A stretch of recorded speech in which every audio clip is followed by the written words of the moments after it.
Good evening. Namaste. Om. My name is Stephan Quong. I live in Antioch in the East Bay.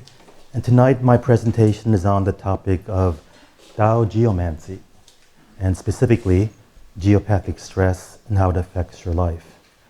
And because we've come from many different places and entered with different states of mind, I'm going to start with a short musical meditation. It's about 8 or 9 minutes long. The piece is by the composer Ashana, who came from Mount Shasta. That's where she's known. And the song is called The Embrace. So the feeling is to be embraced by God, to be embraced by love, and to relax and to really get centered in your heart. So I'll play this, and as you listen to the music, I will be sending energy to people to help them to be more alert, relaxed, present, and open to the topic for today. So let me begin the piece, and I'll sit down for this music.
So, did you enjoy that?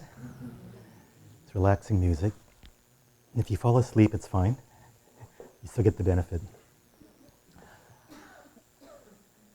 I started getting involved with subtle energy work, dowsing, working with the human aura, the chakras, when I was in my early 20s. And in the course of my world travels, I've been to India more than 20 times, Nepal, Tibet, China, Sri Lanka, all over Southeast Asia, and all over Europe also. So wherever I traveled, I had the experience of different types of energies coming from the earth. Every different part of the world has different energies. So it's quite fascinating to experience not just the difference in culture and language and food, but also the energy of the earth.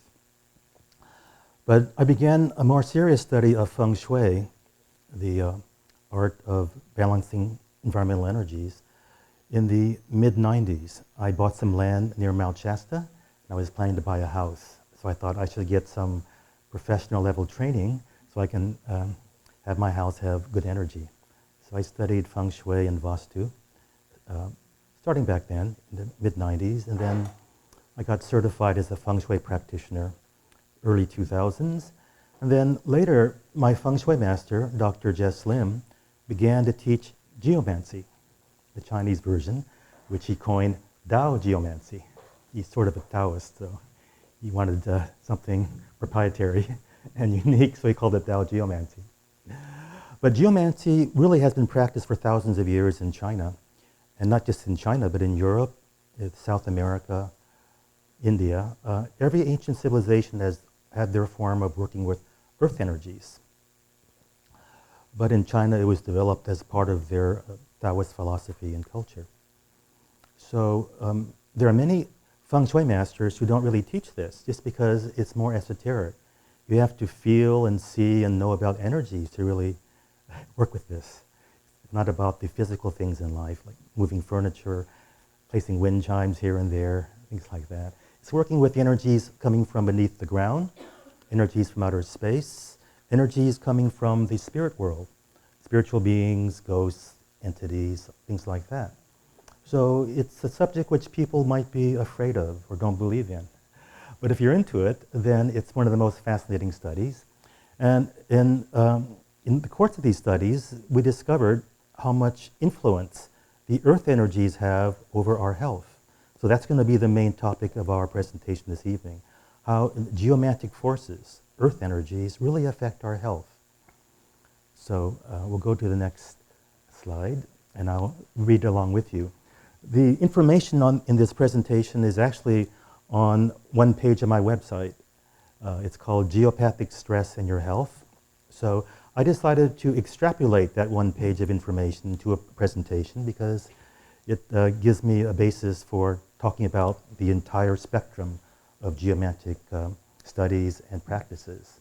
So people have actually studied this scientifically. It's not just Chinese people or woo-woo people or esoteric people. They studied the relationship between geopathic stress and degenerative disease.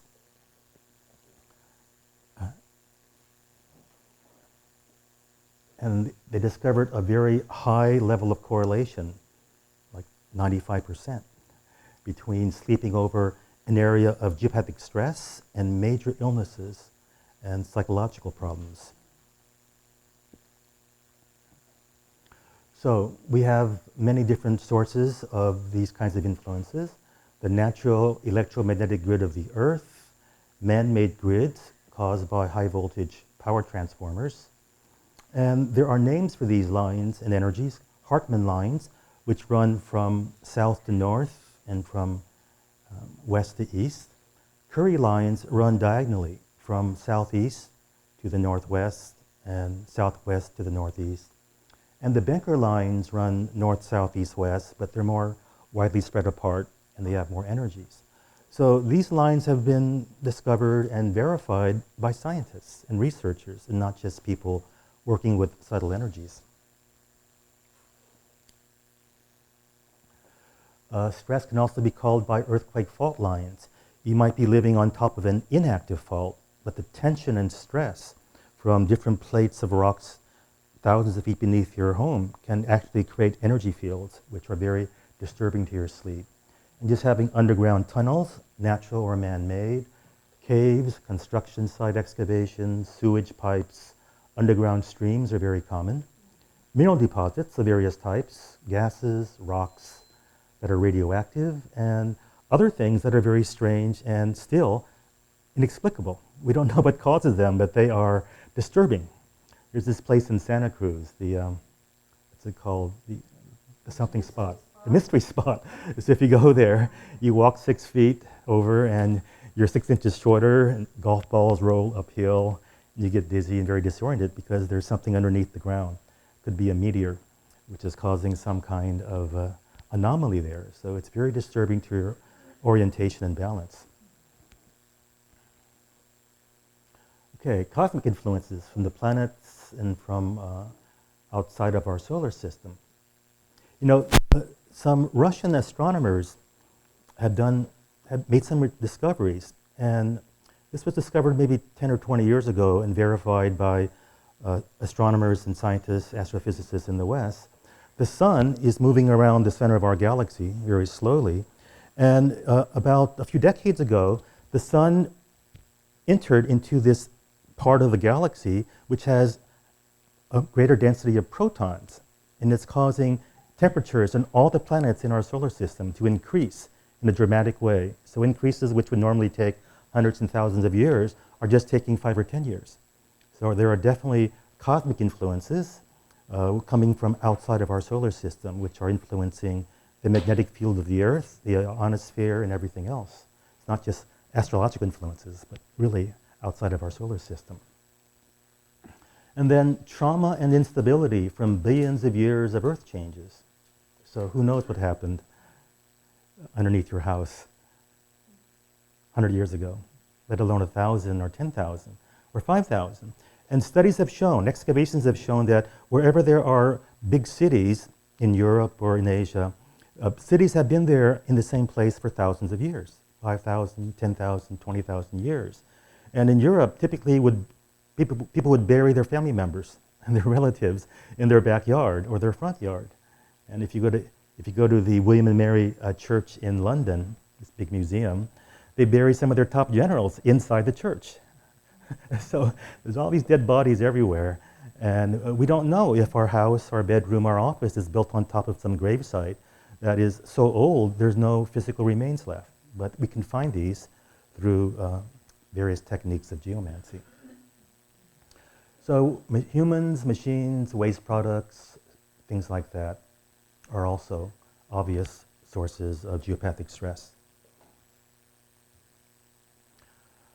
Okay, I just read up the list. Burial sites, battlegrounds, massacres. So everywhere there was big battle in the Civil War, all over Europe where they had 2 world wars, and all over basically every country. There's massacre sites, battle sites, and the energies don't dissipate and become purified by themselves. Unless some powerful rituals are done by some highly evolved spiritual people, the energies linger and persist for thousands of years. And so this is part of what we feel when we go to places which have unusual or uncomfortable energies. Places of incarceration, not just jails and prisons. In ancient times, people were gathered up and tied to trees and starved and beaten to death, so or kept in buildings. So I visited Berlin several times, of course, in my studies, and I walked by the place where the Gestapo had their headquarters, and just around the corner is the embassy for Russia, and 2 blocks away is the embassy for the UK. And it's the worst energy of the entire world. It's more than creepy. You feel like you're being debilitated by all the electronic warfare and all the nefarious machinations going on by these people. So all over Europe where there was war and imprisonment and torture, energy is super heavy. And 70 years later, it's still there. It's as if they just went out for lunch. The energy is just as heavy as it was during World War II. Ritual grounds, well, places of worship. And some people worship strange things, and some people do worships which give them powers to hurt other people. So you don't know what's happened before in places where people come and worship. and any area where there's great suffering. So these can cause geopathic stress, human-made things. So this is the interesting part. I'm not sure what this thing is, Dulwich Health Society, but they studied 25,000 people, and they concluded that geopathic stress was linked with 100% of people who get secondary forms of cancer. And then the list goes on. We can go to the next slide. 95% of people who get cancer were sleeping or working in an area with geopathic stress. 95% of children who are hyperactive, ADD, or who have learning disabilities, or who are difficult to control. I visited a friend of mine a few years ago here in Palo Alto. We were friends since the 70s, went to India together, met Sri Satya Sai Baba, got married there.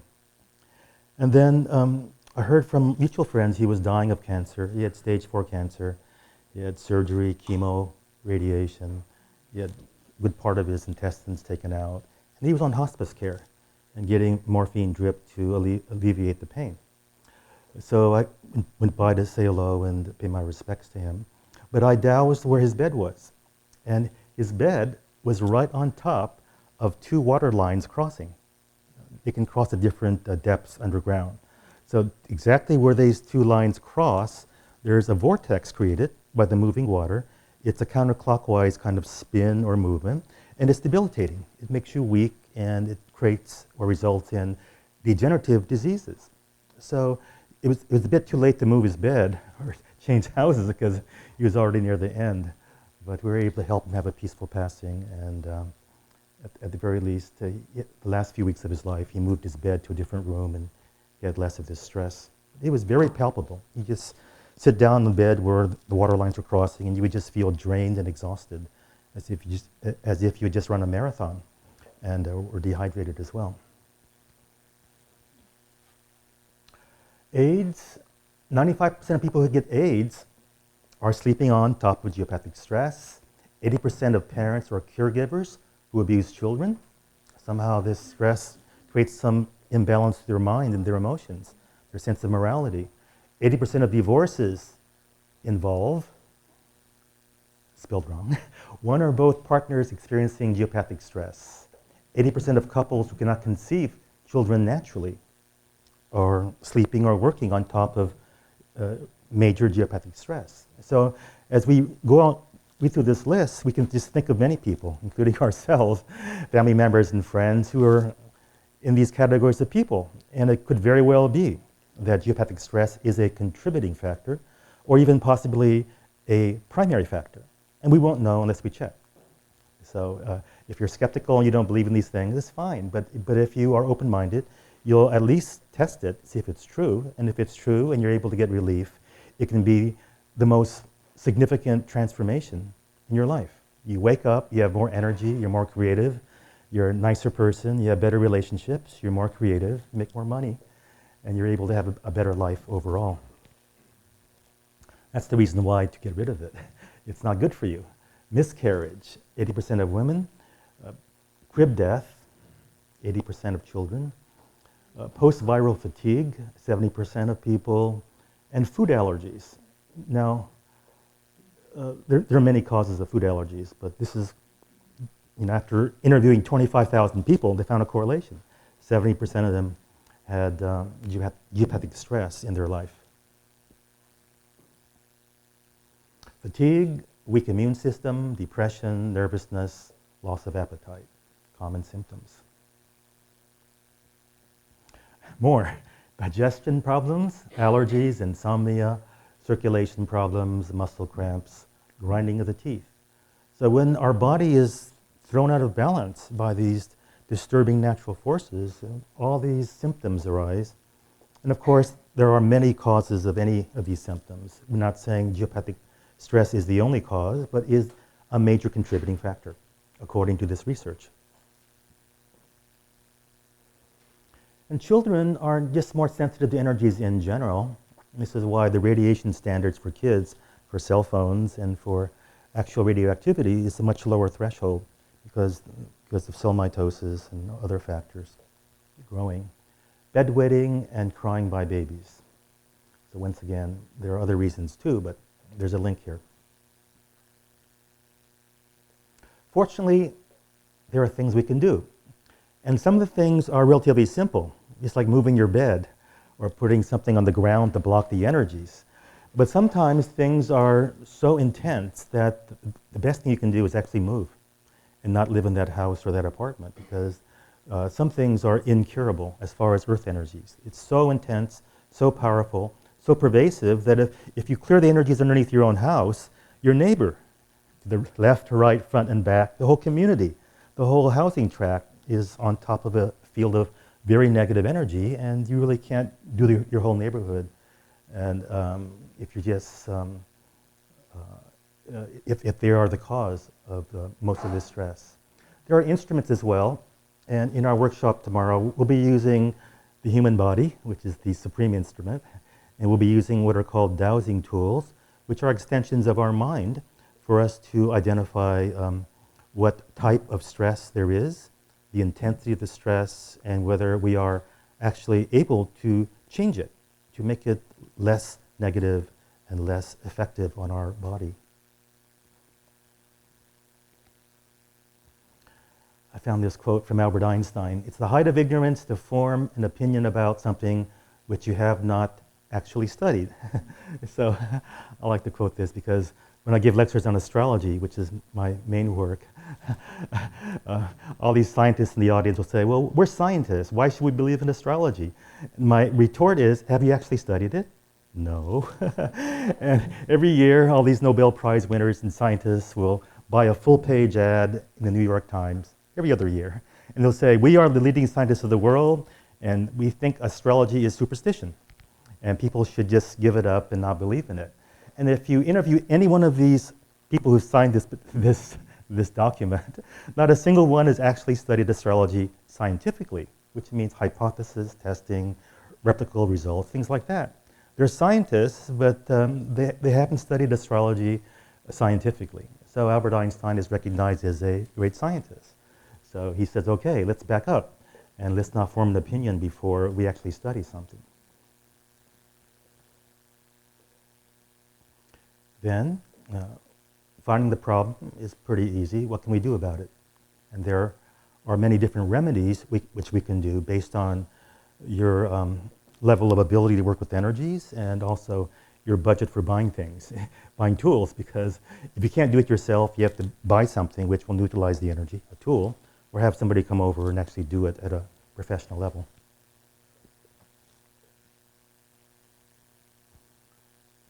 So, just as we have acupuncture for the meridians in the body, which people cannot see, but which instruments can measure, we have earth acupuncture. We can find the meridians of the earth, meandering fields and straight line fields caused by electricity. We can block them or divert them or somehow mitigate them in a tangible way where you feel different. And if we have access to very sensitive electronic laboratory testing equipment, you can actually measure it as well.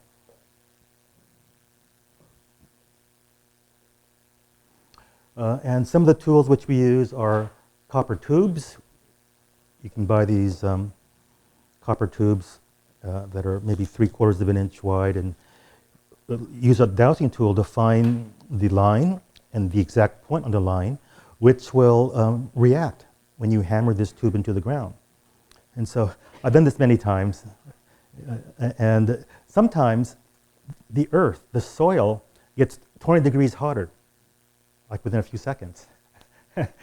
It's not because of the copper tube or the hammering, because that's a very superficial kind of effect, but the energy starts coming out of the ground, it starts becoming dissipated, and there's actually a temperature change, which everybody can feel. All of a sudden, it's going from 7 degrees to hotter than a hot tub. So it can be an amazing thing. And having experiences like this can just make you more of a believer that these things are possible. Once I was dowsing for water at some property in the East Bay. It was actually the Amaji ashram in Castro Valley. They had some dry wells which hadn't produced water in years and years. They had to truck in water, a truckload of water every week to supply the needs of the community and the residents. So they said, okay, let me practice my dowsing and see if I can do something. So I went to the old water well, which is dry, and I dowsed where the course of the water was underground, and I noticed that it was displaced. The water wasn't running, the underground water channel was dry. That might have happened because of earth changes, earthquakes, or who knows what else. But there was another water channel just a few yards away. So I got my copper tubes and my iron rods, reinforcing bars for construction. And every 9 feet I hammered away in a certain direction. I walked 9 feet and hammered a tube or a rod. And then when I got to the wellhead, where we had turned the faucet on, when I got to the very wellhead where the water is supposed to come out, 1, 2, 3, and all this water started gushing out. I mean, 2 gallons an hour wasn't that much, but it was dry for like 6 or 8 years. And somehow the intention to physically move the underground water just by pounding rods, somehow, I can't explain this, but somehow it moved. And the water channel became filled with water, and it was flowing water, 2 gallons a minute. So that is a shocker. It's always a shock when you do some energy work and something happens. So I've been doing this now for many years, but every time I go to a house or a building or a property, and I work on the energy and it's heavy, and a few hours later it's really nice, I'm always surprised. I'm saying, what happened? How is this possible? Because it's still a mystery, how it happens, but there are principles which explain it. But to see it happen and to feel it and to have everybody else come by and experience it in the same way is proof that something good is happening.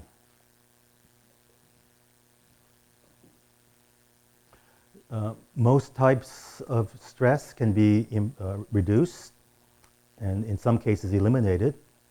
And when it's really heavy, then moving your house, your office, or at least your bed and your office chair where you sit, that's going to be the best solution.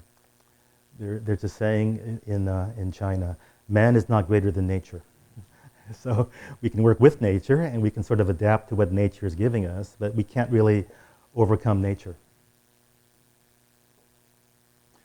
But actually, that was sort of a challenge for me. So once I was attending a feng shui course in Austria, and the forecast, it was a 7-day course. The forecast was for rain for 7 straight days. And so I told my teacher, I've been experimenting with weather control. I think I can stop the rain. He said, Stephen, the forecast is 7 days of rain, and the weather front is 500 kilometers. So if you think you can do it, you do it. But you do it only during lunchtime and during a coffee break. Then we'll know that you did it. I said, okay, that's a challenge, and if I can't do it, nothing's really lost except a little bit of time. So I went out there with my tools and I talked with the elementals and the rain spirits. And every day, right at lunchtime, it stopped raining for 90 minutes. And during the coffee break, between 3:30 and 4 o'clock, it stopped raining for 30 minutes, for 6 consecutive days. I said, okay, I can do it. But I only do it once a year, just to make sure I can do it, because it's not good to change the weather. You don't know what the consequences are for changing the weather, because somebody might have an accident or not have an accident, and everybody's karma is changing in a whole area when you control the weather or do things like that. But it is possible, and I've met other people who can do this as well. So it's a skill which you can learn, and in case of emergency. One time I was trying to get to the airport in Toronto. We were just pouring cats and dogs.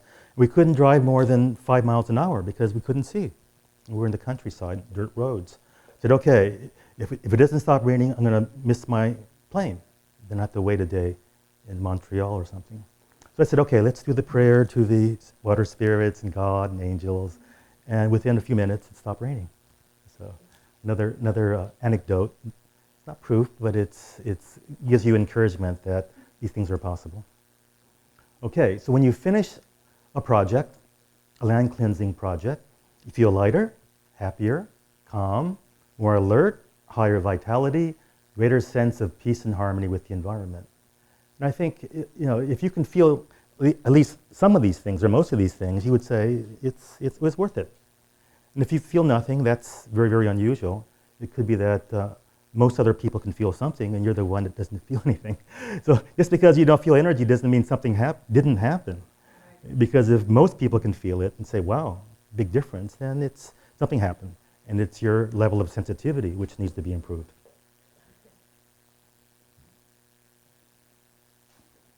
So living in a harmonious environment will increase your life force, or chi, which will result in enhanced creativity and better relationships. For those of you in the creative arts, designing things, creative collaboration, you know how important it is to have a very harmonious, balanced environment. Otherwise, it's hard to focus and concentrate. If you're a writer especially, you need to be in a certain kind of environment to really tune in to some kind of inspiration and really be at your best in developing something new and different.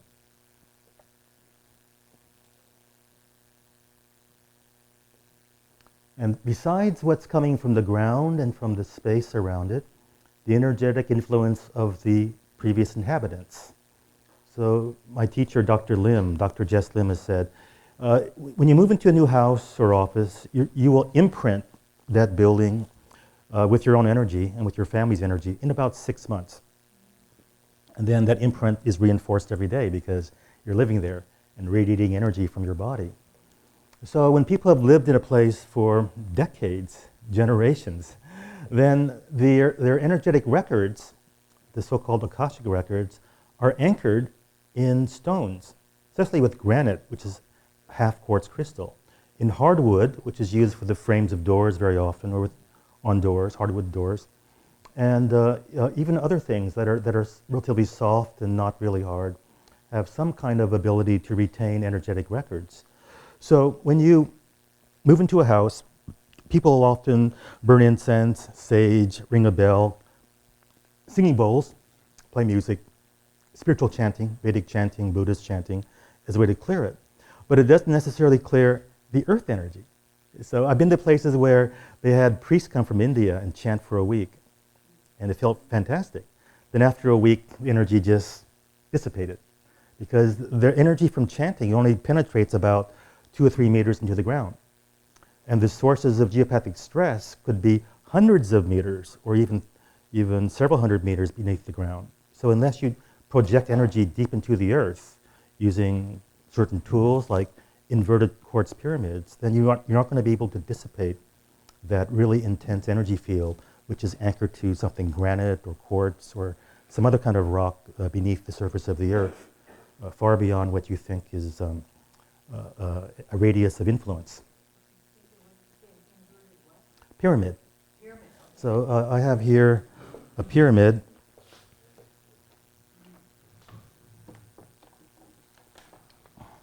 This pyramid is made from wood, has gold leaf, and inside we have tumbled quartz crystal. So we have a little wooden stand, and then we find the ideal spot to place this, and we put it upside down, and we do some prayers and invocations to energize this. And then it doesn't just go straight down. You can program the energy to radiate in a spiral, 100 feet out, 200 feet radius, 500 feet radius. So depending on your mental concentration, your ability to create a thought form and empower it and keep it going, you can actually just put it in one spot and clear an entire property. But if it's a really big property, then you might need several pyramids or move around and move this around.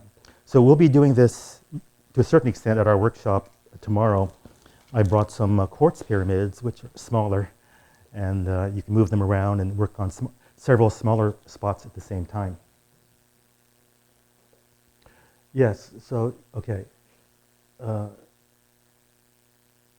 If you can recall some of the traumatic experiences from your own life, you can perhaps imagine the effects of the accumulation of memories and energetic records over thousands of generations and its influence on the land, the building, and the local environment.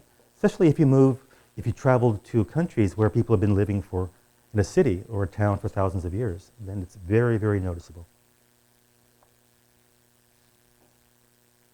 I mentioned this before, the Akashic records where energetic imprints are stored, past, present, and future. Hardwood, brick, ceramic tile, rocks have some kind of crystalline structure. which acts as a matrix to hold energetic records of life experiences. So I think what we have here is pergo. This is plastic, right? This flooring, I don't think it's hardwood, it's pergo. So you can't energize that. But sometimes when I go to somebody's house, just to give them a demonstration, if they have a granite countertop, or if they have a hardwood table, I'll energize it in a few minutes. And then when they put a glass of juice or wine there, something with a complex taste, just put it on the table where I energized it, or on the countertop, it will taste completely different in about 1 minute. So once I did this for a bakery in London, they had a butcher's block square where they put the bread and the pastries when they were ringing the price up. So the pastries were there for a few minutes as they were doing the money exchange and the payment. And so I energized this piece of butcher block so energetically high that just 30 seconds or 1 minute would make the bread and the pastries taste completely different, better. So it helped their business because everything they made, even though it was ordinary recipes, ordinary ingredients, it tasted better. It tasted fresher and just tastier, more flavor. And I know there are skeptics. So if anybody has a glass of juice or wine, I'll do it. And every single person that I've taught this to has been able to do this the very first time. You can make juice or wine or something with a complex taste. Tastes different. So if we can do that in a few seconds to a glass of juice or wine, imagine what happens to your body, which is, because our blood is 90% water.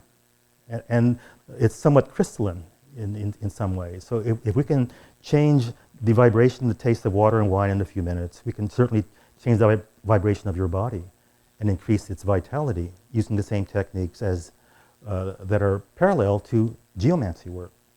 So the things the principles that are used for geomancy are equally effective for working on the human body. But on the human body, we don't need so much energy. When we're working on a room, we're trying to clear the entire room all at once. And with the body, human body, is just one person, just standing in front of you or sitting there. So records are everywhere, and they're more concentrated in these anchor points, these materials. So especially countertops, hardwood things, brick. Cement will not really hold energy that well. It doesn't really have a higher vibration. So you cannot really energize that. But it doesn't really pick up vibrations either.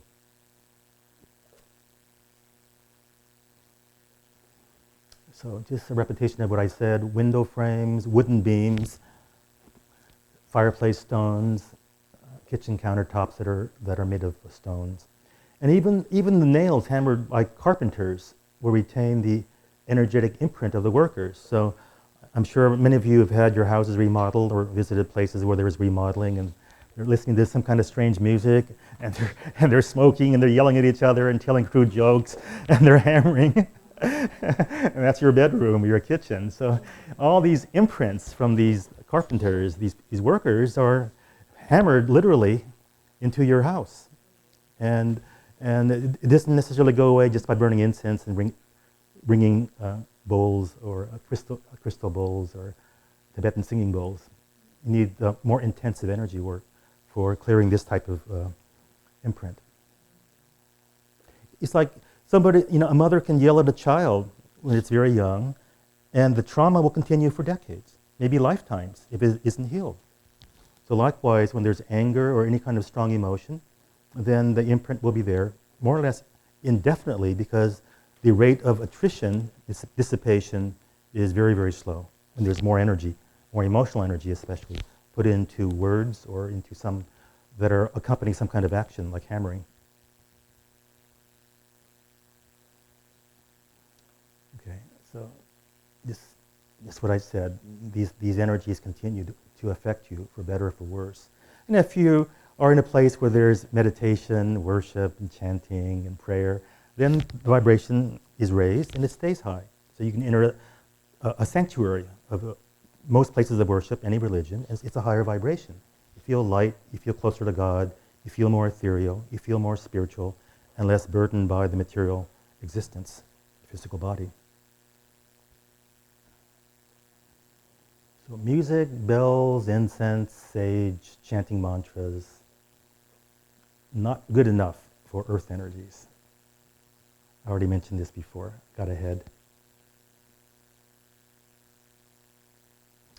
So here are some of the most difficult things to work on. Black streams. These are stream beds which were covered with mudslides and sedimentation over thousands of years. And the leaves and the dead animals and whatever was there thousands of years ago didn't decompose entirely. So they're just half rotten and trapped underground. It could be many meters or even hundreds of yards underground from some very ancient earth chain. So when you walk or sit or move through this area, you feel very debilitated almost immediately. So this is one of the worst areas to work on. And I found that in my travels through Florida, which is a lot of it's coastal, close to the sea level. Everywhere we go, in Orlando, Sarasota, Fort Walton, Pensacola, there's black streams almost on every property. So even though it's warm and sunny and green and palm trees, attractive place to live and retire, the energy there is awful in most of the cities. And so the energy of people there is quite low. And black streams would not affect the growth of trees and grass and shrubs and flowers. They can just thrive in spite of that. But it's people and animals that will really suffer when they're in the area of a black stream. Well, if you dig it up, if you excavate it, it'll be black. So, because it's rotten, it's like compost. If you don't turn your compost and do it properly, it's a stinking mess, right? It's like that. It's like a compost pile underground which never got composted properly. It didn't turn into peat moss or coal. It's sort of in this stage of decomposition and leaking gases. You can actually smell it. So when we do this technique for releasing black streams, everybody has to leave the house or the area because this gas comes out of the earth and it makes people sick for hours and days. And so they have to leave until the gas is dispersed by the wind.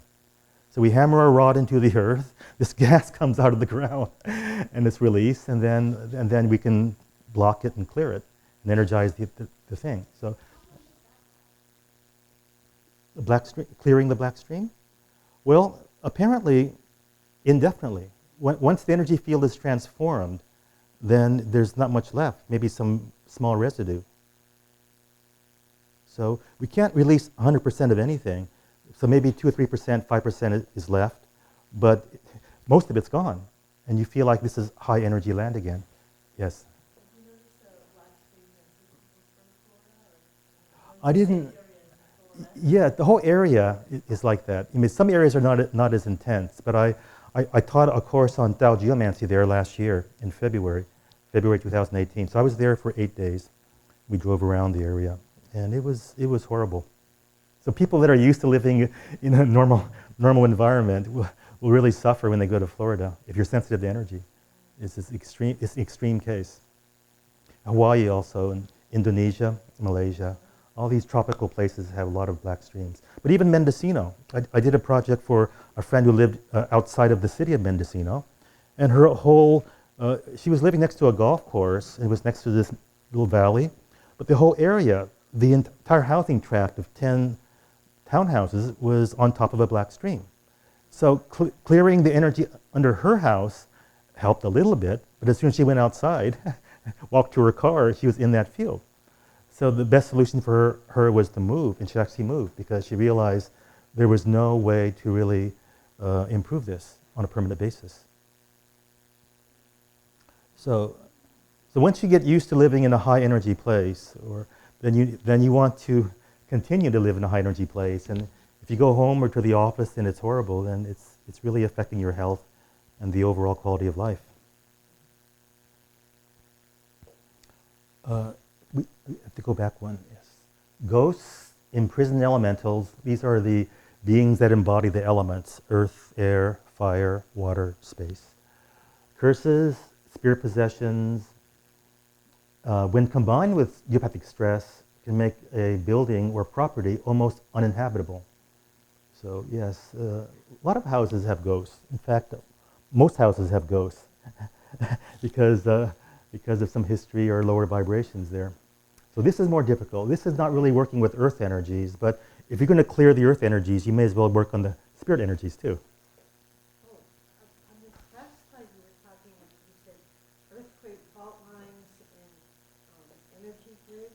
Yes. But if you clear them, I mean, they're not going to go away. You can block them and deflect them. So when the line is coming from south to north, you can put a piece of wire or a nail or even the wire from a coat hanger right perpendicular to the center of the line, and the energy of this ley line, this apartment line, will be deflected and go over the house for some yards, and you can't feel it, and you can't dowse for it, you can't find it. It's literally deflected to the point where it's not really noticeable. So I'll demonstrate later if we have time. You But don't know where the end of the house is? well, we check to see how effective this thing is. So very often, if you buy these spikes, these giant nails called spikes from Home Depot, they're like 90 cents each. They're 1/4 inch thick, maybe a foot long. You can put those perpendicular to the ley line where it's coming in to the house or outside in the garden. And you can't find that ley line for the rest of the property. So it's a major deflection of this energy field. So the ley lines are created by power transformers. If you go to the countryside where there's no power transformers, there's none of these lines. So if you live in a city or anywhere where there's electricity, there's power transformers, and they somehow create these crisscrossing grids, which are not natural. The Earth has its natural lines, but this is different. This is caused by man-made electricity. Yes? To add to what you're pointing out here, and a question for you. There's a book by a nurse, an RN, called Grace Ann. Her name's Elaine Mercado, and she wrote it, I think, in the 70s. But she moved into a home with her husband and 2 daughters, and it was spirit possessed. And as she's writing, you know, I'm reading, waiting for something to happen. And nothing really ever does. The spirits were trapped in there. They were just trying to get her attention. And eventually she brought in somebody that had them released. They had been, the house had collapsed at one time and was rebuilt. So they died in the collapse. And it was in Gravesend, New York. She didn't title it that because it was a scary title. Yes. It was built on a burial ground, just as you're saying. And there were other people in the area who had some similar experiences. But I came a little bit late, and I saw you go down all your statistics, you know, 80% of this, 70% of that. I'm wondering, though I don't disagree with you at all, how are you coming to those statistics? Oh, this organization called the Dulwich organization interviewed 25,000 people in a scientific way, looking for correlations. So it's their study, which is often quoted. That's the study I'm quoting. So if you go to my website later, I have a web page called Geopathic Stress in Your Health, and it has the same information in this presentation.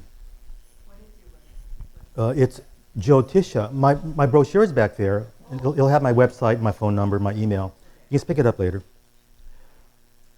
Okay, thank you. Yes, yes, Jeff. I just thought I might mention to you that there's a lot of scientific work being done detecting gravitational waves. They're galactic in nature. They're gravitational waves inside the galaxy. It's not necessarily cosmic, beyond our galaxy. There's gravitational wave detectors built in Italy specifically. And one of the things that the early data has discovered, they don't really quite know what to make of this data, is that not only are there gravity waves, but they have a seasonal variation. And when I read that, I thought, astrology. Yes. Seasonal variation of galactic Yes. Gravitational Yeah, waves. there's more mention. There was one mention of gravity waves in Antarctica, resulting in rays which have the frequency of cosmic radiation coming out of the Earth. Usually these come from stars and supernovas and dwarf stars. And these gravity waves are causing these cosmic rays to come from Antarctica into certain directions. It's a complete anomaly, and they have no idea what's causing it, but they say it's related to gravity waves. So the research is relatively light on this, but it's a major source of investigation right now. But as far as its relationship to geomancy, I think we don't know enough yet about how gravity waves affect individual properties in humans. But it's one more thing which we should investigate. Yes. So what prompted them to even see? Did they just feel those waves in Antarctica, or? They measure them with instruments. All these countries have all these laboratories and instruments there to find out what the nature of life is and the geology and everything else. So this was just announced 2 or 3 weeks ago. Do they look? Can you see them, or you just? No, you feel need them? instruments. Just like we can't see cosmic rays, Got it. but there's actually a beam, not just waves in general, a beam of cosmic waves shooting up from northeast Antarctica. And it was measured by scientists. Them. They just can't. By scientists from around the world, not just Americans. Okay.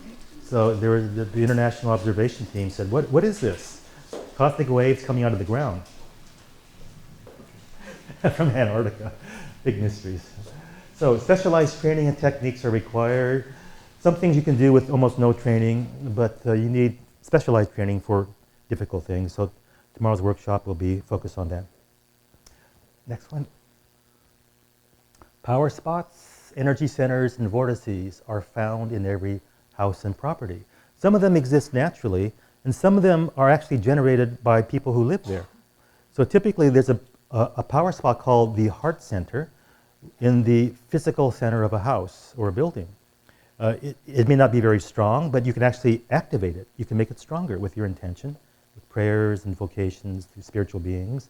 And it can just be something which just makes your heart feel open and good, and be a center point for love and familial happiness there.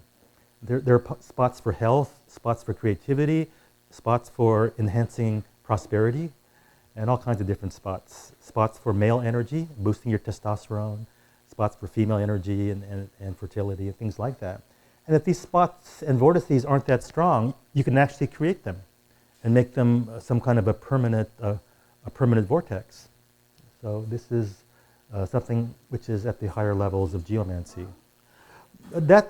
Typically you go to a 1-week course for that, but if people are ready, if people are see, my feeling is I'm going to teach whatever people are ready for. So there's no set agenda. There are topics, learning how to dowse and find things and neutralize things. But if you're ready to just wave your hand and create a power spot, I'll help you do it. If you've been doing healing work for many years, Reiki masters, pranic healing, all these things. But my feng shui teacher, Dr. Lim, was teaching in Germany, in Austria, for most of his teaching career. The Germans are very rational and somewhat skeptical. So he would give lectures saying, feng shui will make your house have better energy, good qi, good prana. And they would ask, what do you mean by good? How can we quantify this word good? So we started dowsing with a pendulum and rods on a numerical scale. So if good is 100, then 120 is better than 100. That's even better. And 80 out of 100 is lower, 20% lower energy. So we started teaching this dowsing using a numerical reference scale for energy, for subtle energy. And it's been adopted by students, of which there are 30,000 around the world now. It's the biggest feng shui school in the world, and you never heard of it, because he doesn't teach in America. So I'm the only person in America that has taken the advanced levels and certified as an instructor of Tao Geomancy. So I'm teaching the next 7-day course in New York in early June, in Brooklyn, of all places. Brooklyn and the Hamptons. So we're going to go tackle the Big Apple and see what we can do for the city life and for country life. But anyway, the average Reiki master, many people have taken Reiki, the average Reiki master can broadcast maybe 8,000 or 10,000 units of energy, subtle energy. But with the advanced levels of Tao Geomancy, we can broadcast several million units of energy. When we're sending energy into the earth. We're trying to send energy that's going 1,000 meters, 1 kilometer to the earth, and with a 200-foot radius. It takes a lot of energy to be able to change the Earth energy in a few minutes or a few hours. So it's a whole different level of working with energy. And really, I don't know of any other school or teacher who's teaching this. This is why I'm so much into it and propagating it now, because this energy, these energy activations or empowerments can be used for anything, for healing people also. So it's far more than you need for people, and certainly lifestyle, nutrition, holistic types of things are very important for health. But if you want to heal somebody of cancer, then you can just send them some energy and the cancer will be gone in a very short period of time. Power spots can be positive or negative. You can neutralize, activate, and even shift their position.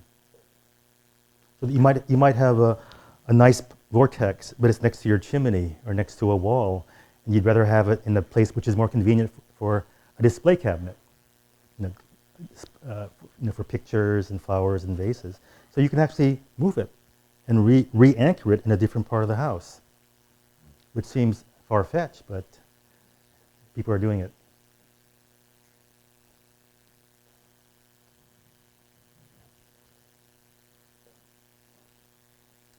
I mentioned this in the beginning. Geomancy is not well known, and not many feng shui masters practice it, let alone teach it. And it's really a branch of feng shui dealing with esoteric energies. So if you're into the esoteric, subtle energy fields, things like that, this is a topic of great interest to you.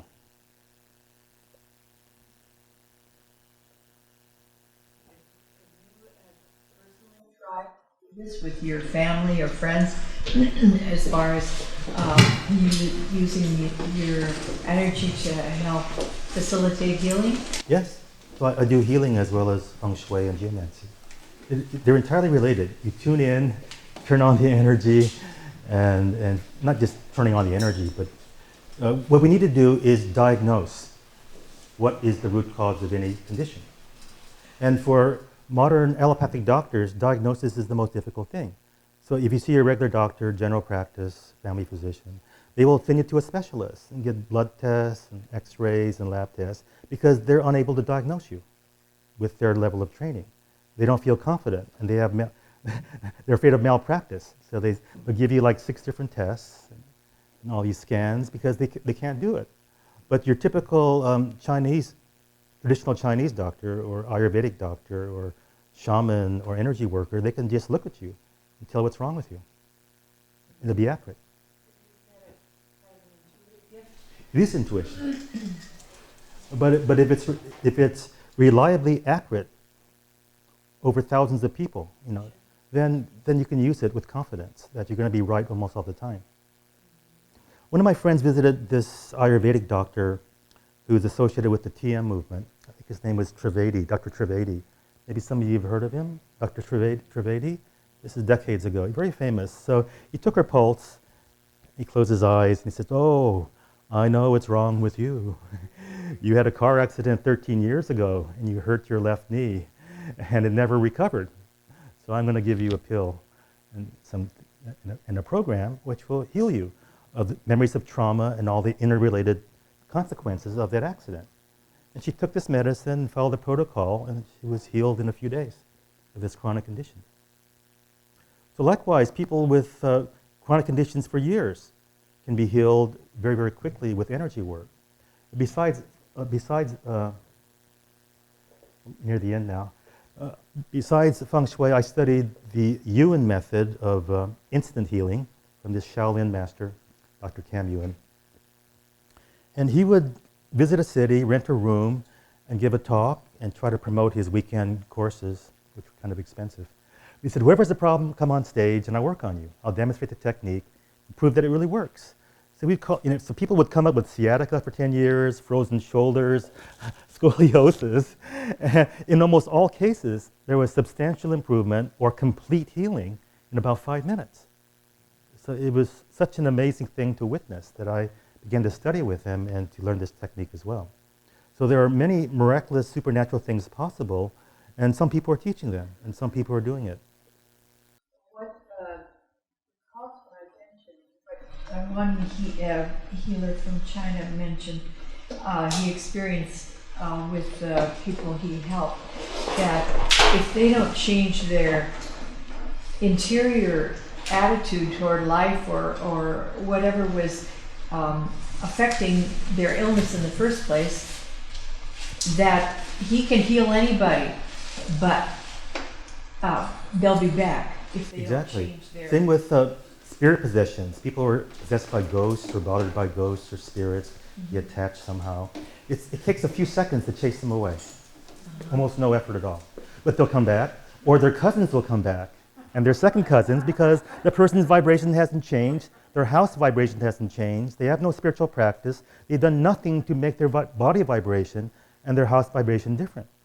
So this is why I stopped doing this. I said, if you want to change your life, you got to change everything all at once. Change your diet, change your lifestyle, get a spiritual practice, clean your house, and then you'll get permanent relief. But what is useful with this energy work, especially dowsing, to really be able to identify the root cause by asking a series of yes or no questions. So I think I'll have a dowsing rod here, or I think they're back there. But I'll demonstrate that. I'll get one and I'll demonstrate in a minute. Yes, we can just, if somebody can bring me one, then I will demonstrate this. Dowsing is something everybody can learn. Everybody has a natural ability, and it's fun, it's fascinating, and you can learn it rather quickly. But to be accurate consistently, you actually have to practice it and make sure that what you're doing is okay. Well, you have a pocket knife? Maybe somebody can help me. I have a knife, but I don't want to only have two hands. You can cut the plastic. Yeah, I'll find some, there's some water lines here. Without even walking around, I can say, oh, there's a water line over there. So I'm going to walk over there with these L rods, and when I walk close to the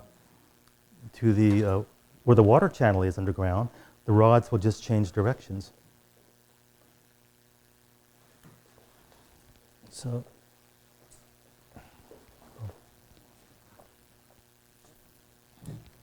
you can use one or two.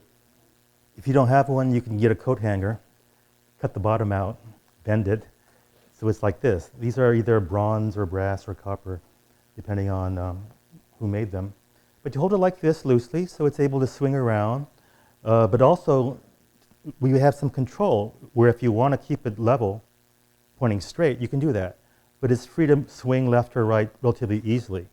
And the better ones have a copper sleeve or something which helps to rotate very, very smoothly. And those cost more. But I brought a bunch of just very basic ones for people to use and to practice with. And so when you dowse,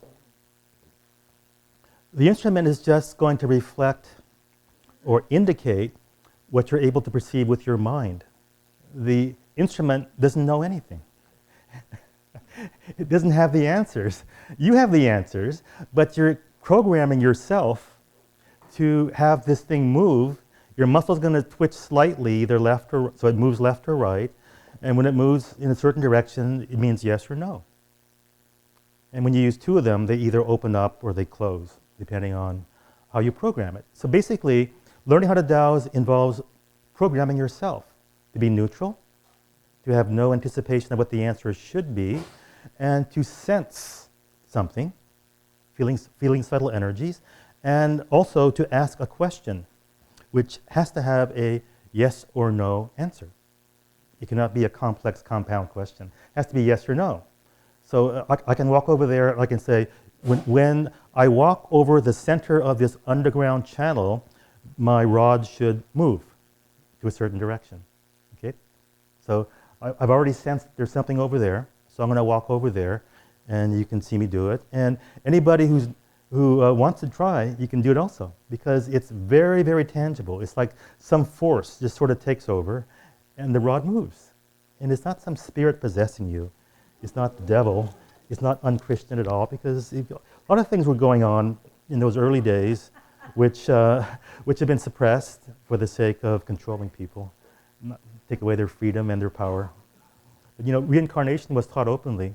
until the Council of Nicaea and a few other councils. And all these bishops who were just elected were the ones that made church doctrine for the next 1,000 years. You know, some guy just got voted in to be a bishop. The Council of Bishops voted, okay, no more reincarnation, only one life. No more astrology, even though the Bible is full of astrological symbolism, and all these ancient temples are full of astrological symbolism. So I'm going to walk over there. I'm going to turn this mic off for a second. So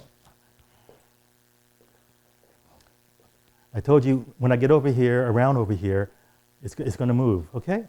Just as I thought. I can feel it from back there without even using a rod. So it's going this way. So I'll do it again. When I get over the center channel, it's going to cross over. So right over here.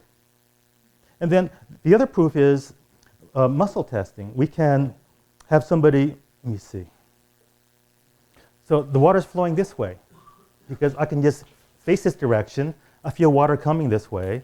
I face this direction. I feel water is hitting my sacrum, and I get a little bit of a backache. So if anybody stands over here, within a few seconds, they will not be able to hold their arm up. Their body will become devitalized in a few seconds, and they will not be able to hold their arm up. This is called a muscle test. So does anybody want to volunteer? We can do many people, okay. You want to dowse, or you want to feel the water energy? You want to dowse? Okay. Sure, why not? Okay. So I'm going to hold these. Yeah, hold them. You can hold one in each hand.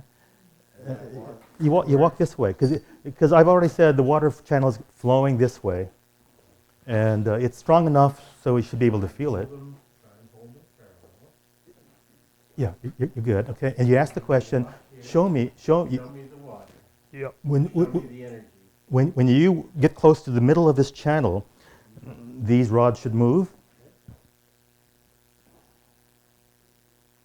Look at that. I didn't move it. That's incredible. Yes.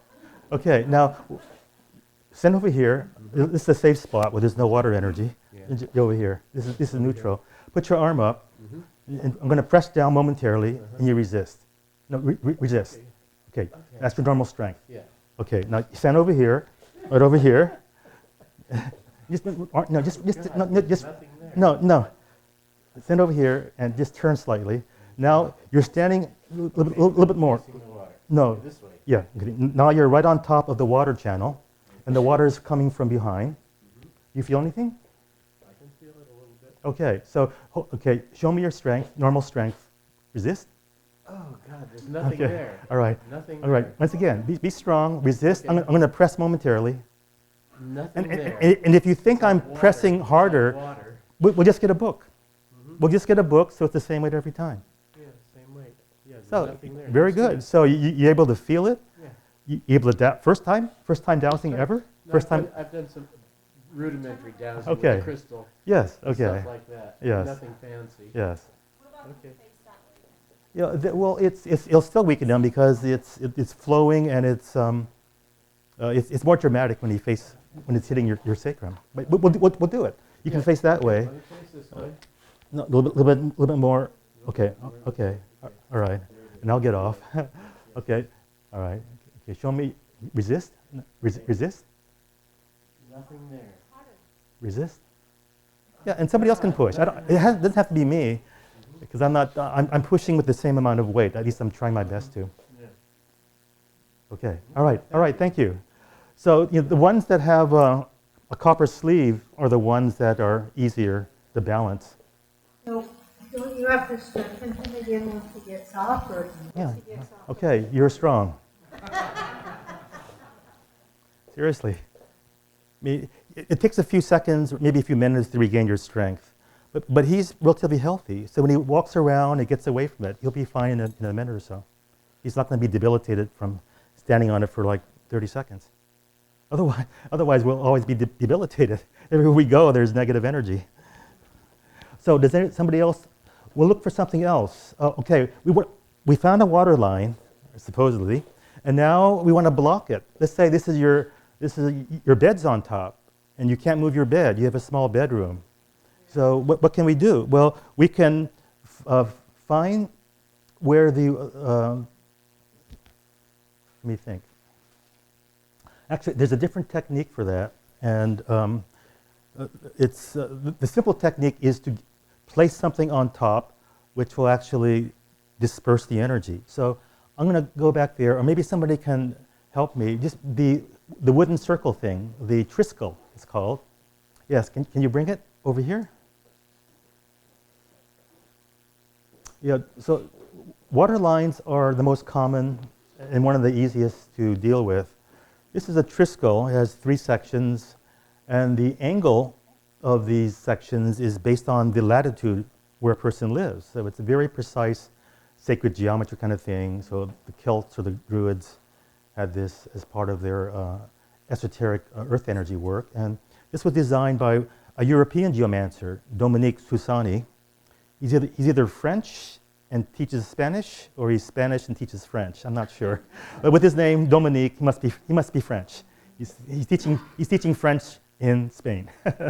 But his main work is really geomancy. So he designed this, and before, they were made from porcelain, white porcelain. But because of its design, it's creating some kind of a spinning motion, clockwise spin. So when you put it on top of the water line, or even in the center of a room and energize it, then it will block the effect. You'll neutralize the effect of the running water. So the running water is going like this, and so it's creating this turbulent field wherever it is. When you put it on top, especially when wherever you're going to sleep or wherever you're going to work, then you feel like this energy is no longer there. So I will put it there. I will find the place where it is. So if I put it over here, we can have somebody else test this. They can find the water. Anybody have experienced dowsing or using L rods? Anybody here? So it'll be. You want to try this? You can find the water or look for it, and then after you find it and we have some confidence that you actually did something, we'll put the Triskele there. No, I mean, I found it, the gentleman found it, so I don't want to influence you and say you should find something where we found something. You have to be neutral. What do we need to look for? Yeah.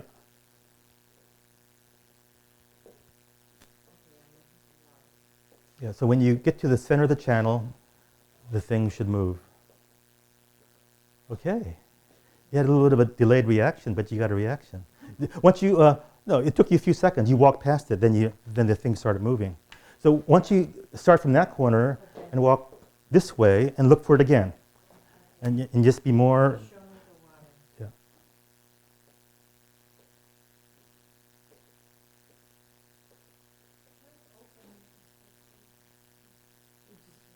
Yeah. Yeah, it doesn't matter. As long as you get, yeah, you got a signal. You can go out or you can go in, whatever is okay with you. Yes. Okay. So around over here. So one more time. Okay. So a third time, just to make sure that you're finding something independently of me or the other person.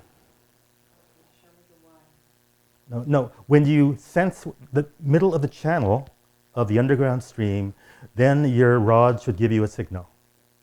So that should be the program. Okay, got a better answer. Yes. So yes, it started moving just like a few inches back. Okay.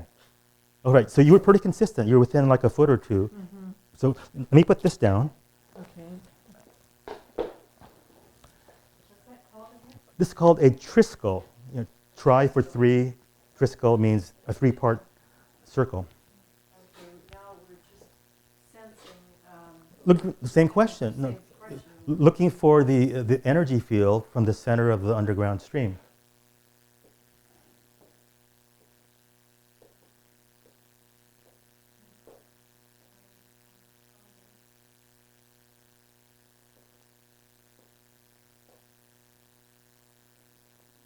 So Now this should have blocked it. it should have blocked it. Yes. Let me. Why don't you go ahead and do it? Because see, if your dowsing is consistent, you should not be able to find it. But correct. Yes. So let's and maybe it didn't block it. That's also possible. That what normally occurs didn't happen. That is very much a possibility.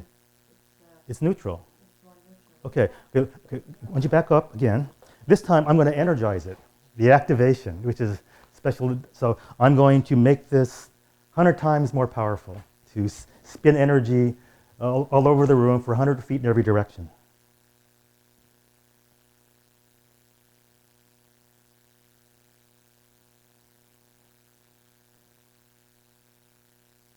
Okay.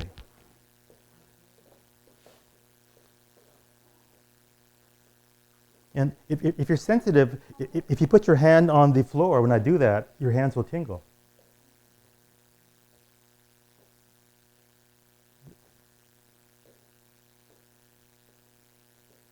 So 100 feet in every direction, all water energy is blocked.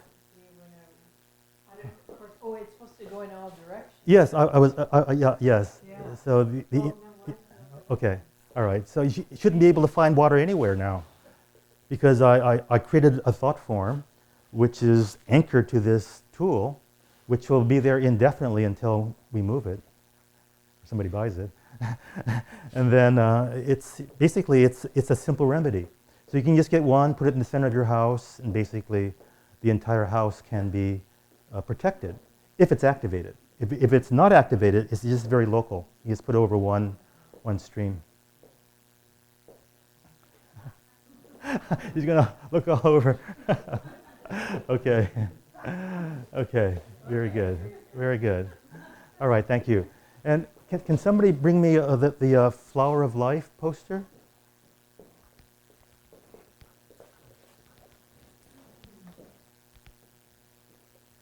Yes. I was just going to ask, what about a yantra? Because that thing you use there is similar to a yantra. Yeah, it's sacred geometry, and it has some symbolical meanings.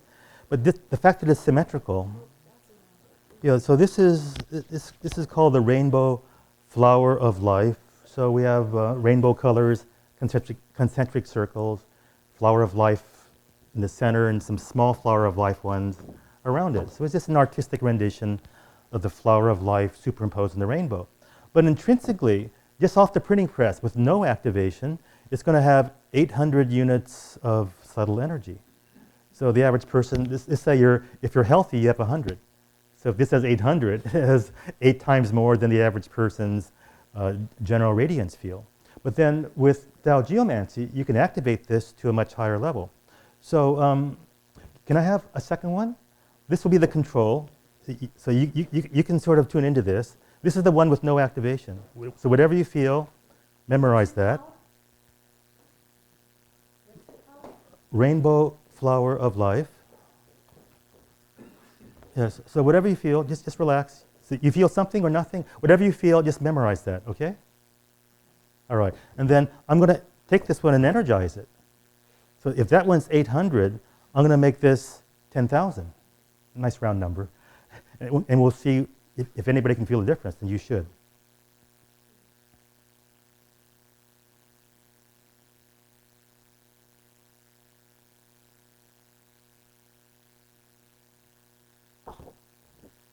Okay. Now put this one in front of you. Tell me if you feel any difference. You can be the next one.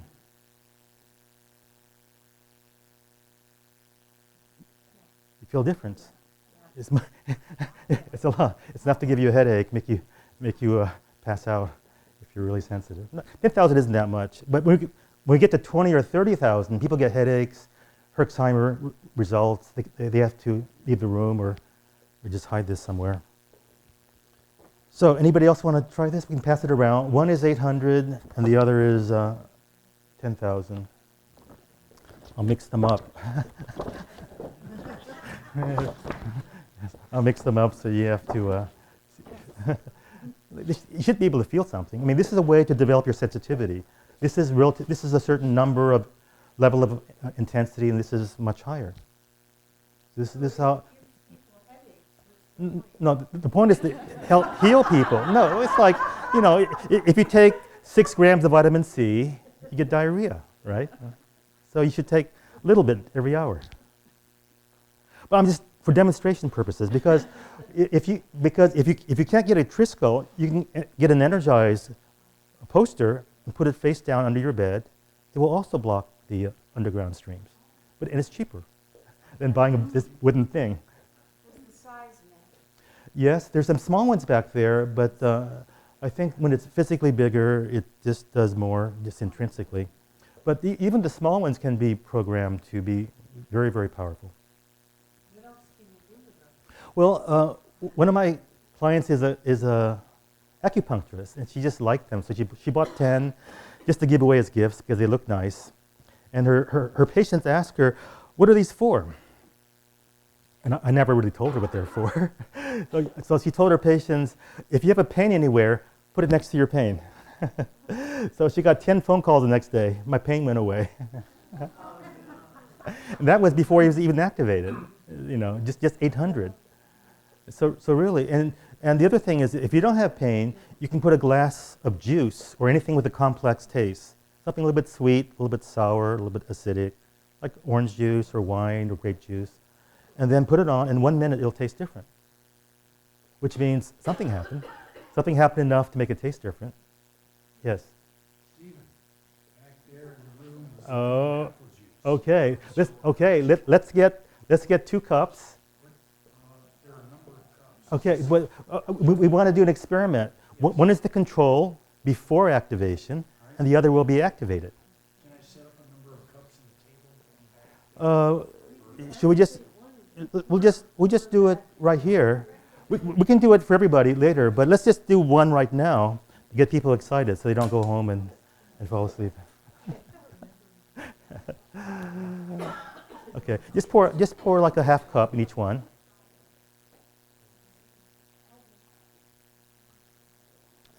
And just to make sure there's no white powder in my hand, I won't even touch it. You can take one of them and put it on this chair, okay? Right? I have not touched it. So I'm not even going to touch it. I'm just going to think of it and send energy to it. And I'm going to visualize it being purified by violet light.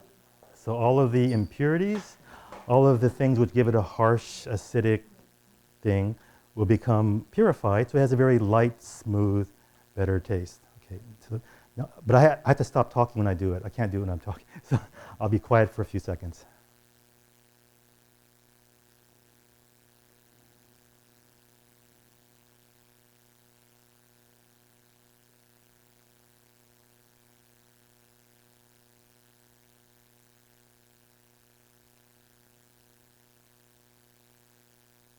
Okay, so take a sip of this one first, because there's more of a dramatic taste difference when you taste the energized one first, and then you taste the other one after.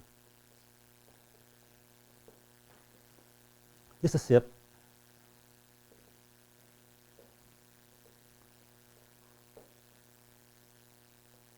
Then taste the other one.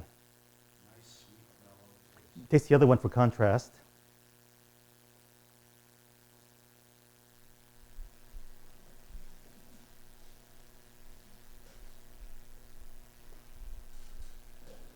little sharper. Yes, some difference. Yes. I don't get that many taste buds. Okay, we need somebody with good taste buds. But we can do it for cookies. We can break it in half. We can do it with bread, any pastries. But juice is the easiest to discern some difference because it's complex and it's liquid. Once you do the same thing, taste the good one first. Are you together? Or you don't mind sharing a cup? we can get new cups. Taste the energized one first, and then we'll do the taste the control.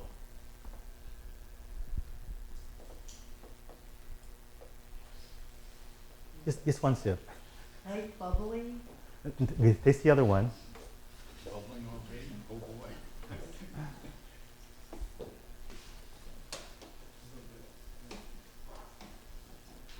Yeah, heavier, not bubbly. Yes, right. So I just did it for like 15 seconds. So if we do it with more focus and intensity, we can make it taste very different. So once I was at a Christmas party with his family, and they were ordering wine. They asked me if I wanted a glass of wine, and I said, I don't drink, but I'll take a glass anyway, just for entertainment purposes. So I said, okay. So this one guy was a wine connoisseur, so I only buy expensive wine. I said, okay, think of your favorite expensive wine. This was house wine. It was like this really cheap wine. At a Chinese restaurant, so it was really cheap wine. So imagine the taste of your favorite expensive wine, and I'll make it taste like that.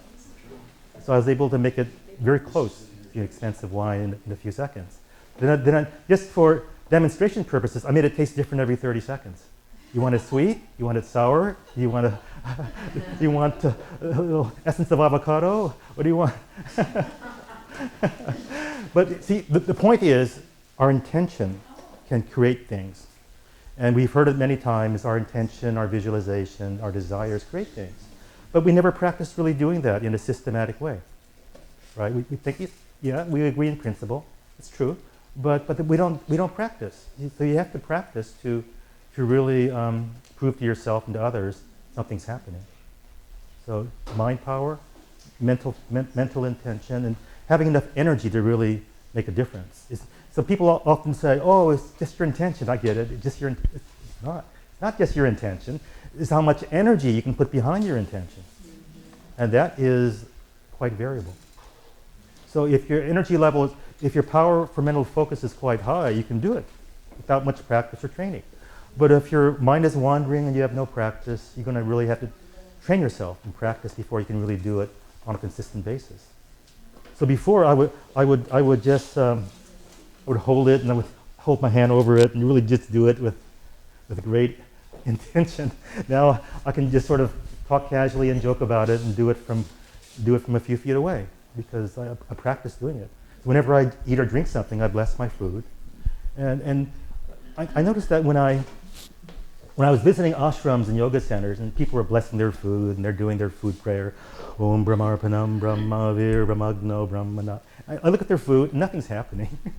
Saying Om Brahmarpanam Brahma, and they're sitting there for another 5 minutes, praying silently over their food. Nothing's happening to their food because their food is not being transformed energetically because they never learned these simple techniques to project white light or violet light or rainbow light and really transform the vibration of their food. Just turning the switch on. Okay, I'm going to make my food taste lighter and more vibrant and more energetic. Then anybody who does that will have food tasting better. It's like going to church for communion. You have a little wafer in the wine and it's consecrated, transubstantiation, the priest or the minister is doing it, and you take it and it's a real sacrament. You feel like it's as holy. It's a spiritual experience, right?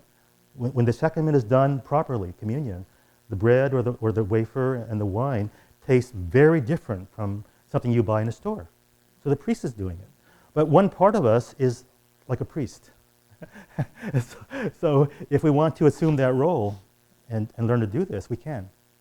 We don't have to go to somebody else. This is why I enjoy teaching, because instead of me going to your house and doing all these things, I want to teach people to do it themselves. There's too many houses. There's too many problems in the world. What about one's level of immunity? Isn't that going to affect how much power I can project at something? The strength of your immune system? Yeah.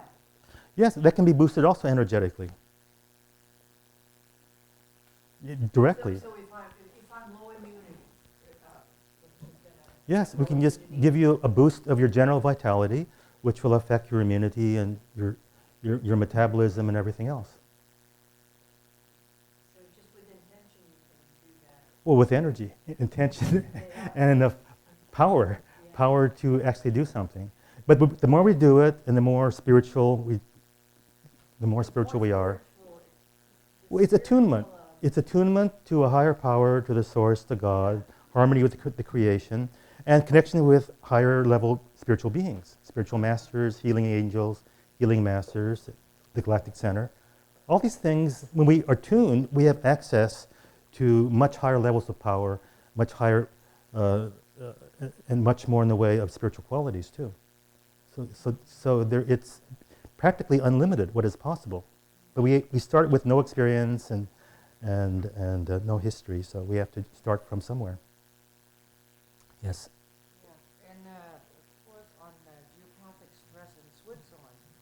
they talked about where cats are sitting in the house tends to be a more geopathic charged Yes. place.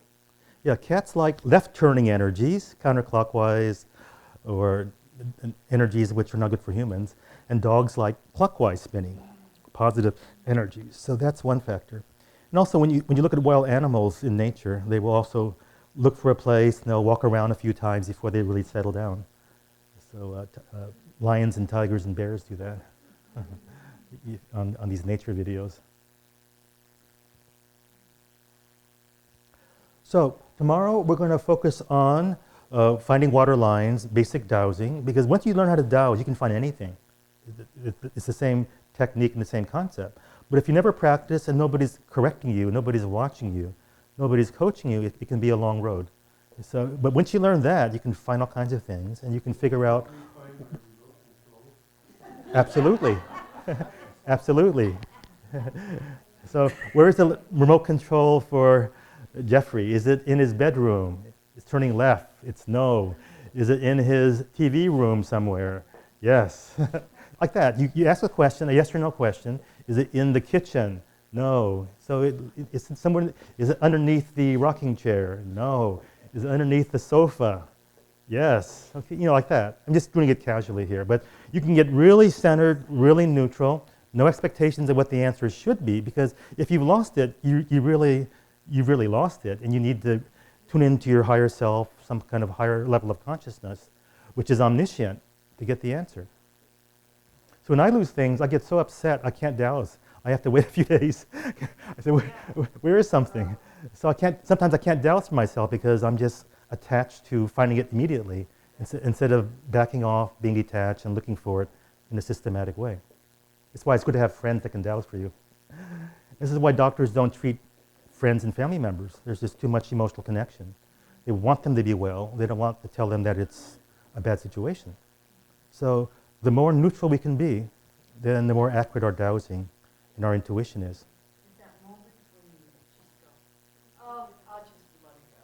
Forget it. Yes. I can't do it, and bingo. Yes, so the 0 point. No worries about the future, no concerns about the past, just being empty and clear and present. That's the state we try to be in when we're dowsing. But that same state is what the goal of meditation. To be in the eternal now, to be present, to be alert, to be conscious, to be and just be empty and let everything come to you. So really, when you do dowsing, it's really going to enhance your meditation practice and your level of spirituality. Yes. I've used dowsing in gardening. I don't know about this one rose plant. I planted it in one spot and it died 2 years in a row. And when I did a dowsing to determine that there was a negative, non-beneficial energy vortex at that location. And so when I dowsed, I cleared that. And now that I have to use the rose. Yes. Now, besides finding a problem, which is the first part, finding the solution to it is the other part. So there are other tools, pendulum, there are bobbers, things that bob up and down or in a circle like that, which can be used also to clear negative energy or a problem. So I don't have one in my hand, so I'll just use this L rod to clear. So if there is, let's say there's a negative energy field over here, I'll just twirl it like this, or like this, and just dissipate it, like that. So you can use a pendulum for that, or a rod, or something which goes around and around, a weight at the end of a rod. And everybody has a different, what works for them? Yeah, so your affinity. Some people I like the things that bob. I like things that bob up and down. And some people like pendulums, some people like L rod because it's left or right, it doesn't matter. So when people say, oh, is it important to get a certain kind of pendulum? Do I need to get a quartz pendulum or an amethyst or a sacred geometry or biogeometry? I said, well, if you like it, if it helps your dowsing, of course, get the one that makes you dowse better. But when you practice dowsing enough, you can pick up anything and just dowse. So what I do now is just usually I don't carry instruments. I just muscle test. Instead of pressing my own arm down, which is not possible, I press my index finger. My index finger is a surrogate for my right arm being strong or weak. And I will press down momentarily with my middle finger. So if my index finger can stay strong, normally strong, the answer is yes, it's strong. And if the index finger is slightly weaker, just any amount weaker, the weak means it's no. So once you practice this, you can get 95% accuracy or even higher. You can just look at somebody and just look at their I don't want to embarrass anybody, but look at their liver. You can say, okay, this person has a liver problem, yes or no. And then you can say, this person's liver is only 40% functional. Yes or you might get a yes for that. And then you might dowse, will milk thistle extract make a difference? No. Will a liver flush with olive oil and grapefruit juice make a difference? Yes. Will having a colonic make a difference? No. Okay, so you dowse for the modalities for healing. And when you are able to dowse accurately for anything, you can fine-tune the healing modality, and it'll work the first time instead of getting different opinions from doctors. And when you're looking for supplements, there's 12 brands of vitamin C. There's ascorbic, there's ester, there is whole food base, and there's all these different combinations of vitamin C. So, and each version of vitamin C has some proponent saying, this is the best.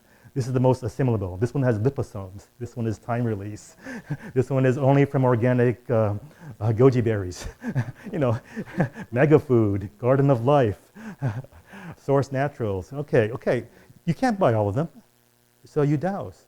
You look at the store, go on Amazon, you point at that picture. Of all the different choices, is this the very best one for me? Yes or no? Right? When you get down to a few finalists, you can say, is A better than B? Is B better than C? So you double check your dowsing that way. So by asking the opposite question, and this is a way to double check that you weren't projecting an answer inadvertently by not being neutral. So we often think, okay, we have an idea from our analytical mind what should work, what is good for us, what's a good value for the money, things like that. But we can really reconfirm that by attuning to our superconscious, or the soul, or the higher self. It is not, the subconscious has records of whatever happened, and programs and beliefs are stored there, but it's not the source of discriminative intelligence. So discrimination is coming from a higher source. It's not coming from your subconscious. So it's just the meaning of the word. So in India, in Buddhism, in the yogic philosophy and in Buddhism, they have very specific terms for certain mental states and psychological states and different functions of the mind. In the West, there's kind of overlapping kinds of definitions of what a word means. So the more precise you are with your definition of a word, which describes a state of mind or a function of the intellect, then the more accurate your answer will be, the more meaningful and the more useful your answer will be. So when you practice dowsing and geomancy, you can apply this skill to other areas of your life. So not just choosing food, but relationships. Like for example, is it for my highest good and the best interest of all parties that get a divorce? Shall I stay 5 more years? Should I file this year? Things like that. So it's hard to get detached about questions like that. So you might want a friend or somebody detached to give you an answer like that. But when things are very, very subjective and very emotionally connected, then it's very hard to just analyze intellectually and use the conscious mind to make a decision. So we're given 2 hemispheres of a brain, left and right, and they're meant to be used in harmony. They're meant to interact. So there were studies done by brainwave researchers. This one lady was called Dr. Anna Weiss, and she had a device called the Mind Mirror, and they would hook up electrodes to your head, and they would show in real time on a computer screen how many brain waves were alpha, how many were beta, how many were gamma, and just the amplitude as well as the intensity. And then the people who had the most balanced brains, where they had a certain amount of theta, alpha, beta, gamma, etc., and that each side of the graph was equal, these are the ones that were in exalted states of consciousness. So they measured the brainwave patterns of Zen monks who had decades of meditation experience, of yogis going into samadhi, of a business person who just discovered a solution to a big problem, to a musician, an artist, a painter, when they were in that zone of pure creativity and just oneness, and they had the same brainwave pattern. And the left and the right hemispheres of the brain had similar amounts of intensity and amplitude in these different frequencies. So that's one experiment, not just experiment, decades of research, which indicates that balanced brain function is correlated with higher states of consciousness. And healing too. When healers are healing, their brainwaves are balanced. And sometimes they're in the Schumann resonance, and sometimes they're in theta. So it can vary. So all these possibilities are there, and it's an area worthy of more research. Yes? Yeah, the things which claim to block EMF typically don't. You need wire mesh to physically block EMF, and then for magnetic issues, something else, other kinds of shielding. But what you can do is you can wear things which boost your general vitality, so you have a higher tolerance level for EMF. So you see me wearing this big gold medallion.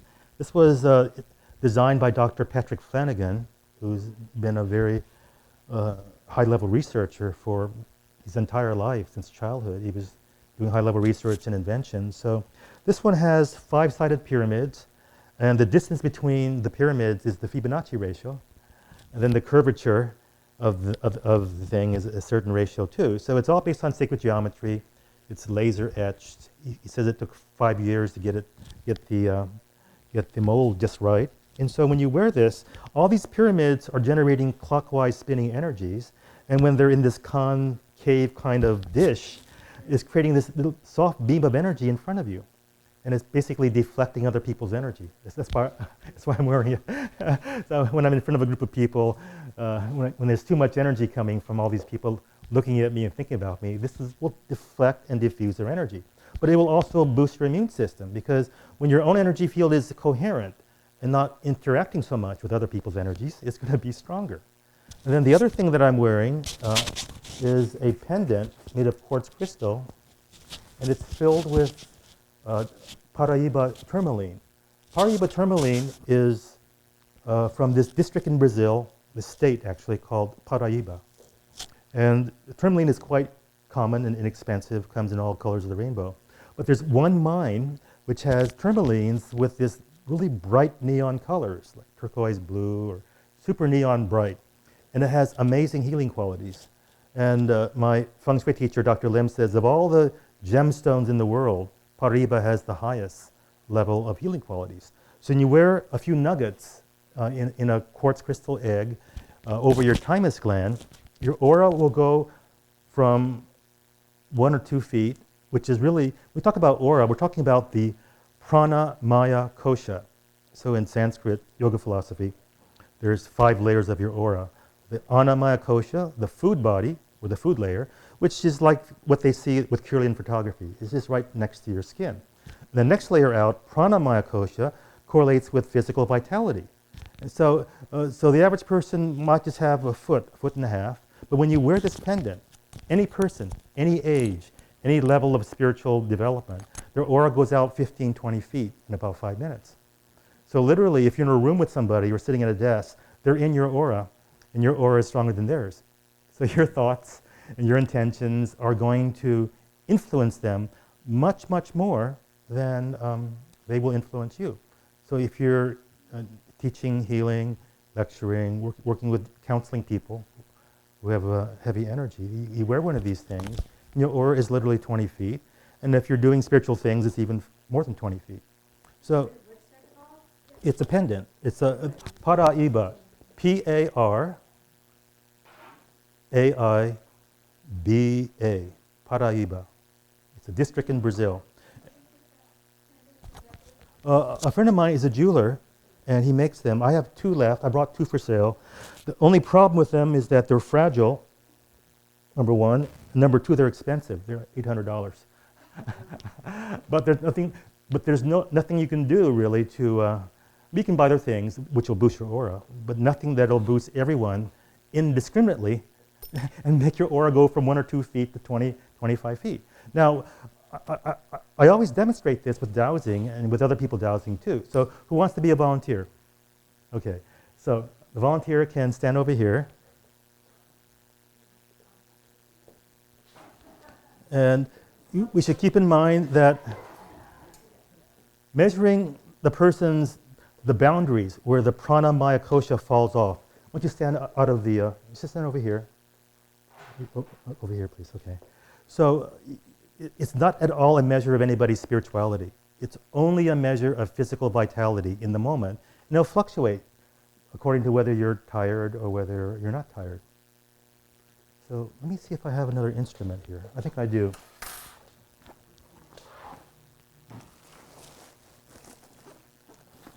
This is my favorite instrument.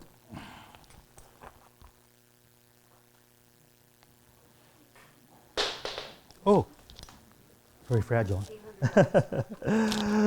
So this instrument is called an aura meter, and some guy invented it 50 years ago. So it has a spring and a wire and a weight, and really it just moves in every direction. It's really hard to balance, but it's the most sensitive of the instruments for me.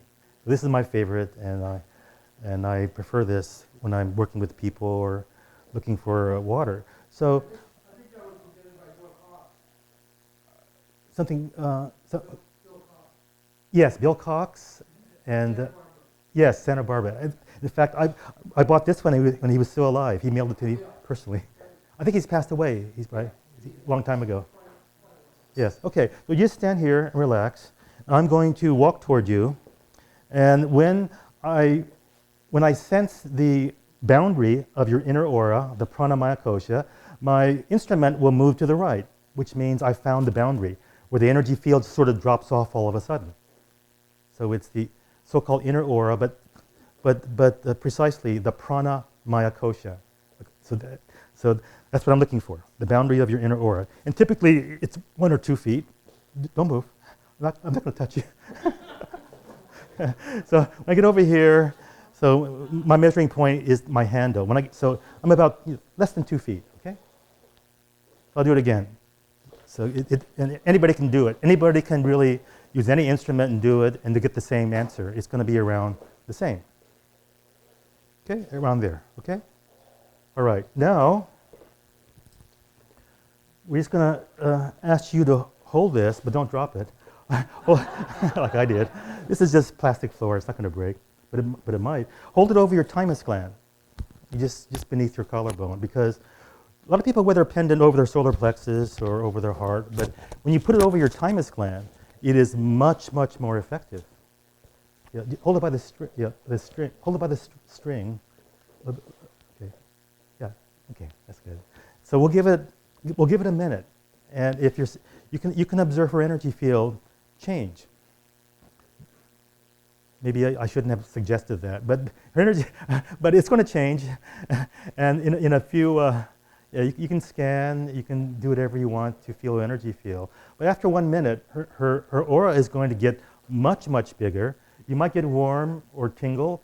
Your heart might start beating faster just because all your cellular metabolism is just getting boosted by having this thing over your thymus gland. And if you just get an ordinary crystal, it doesn't do that. It's the Paraiba, which is the magic ingredient.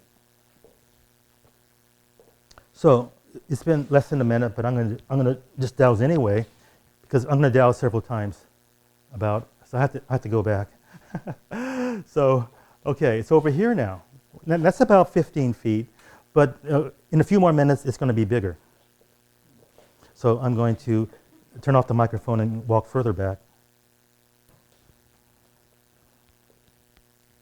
You feel any difference?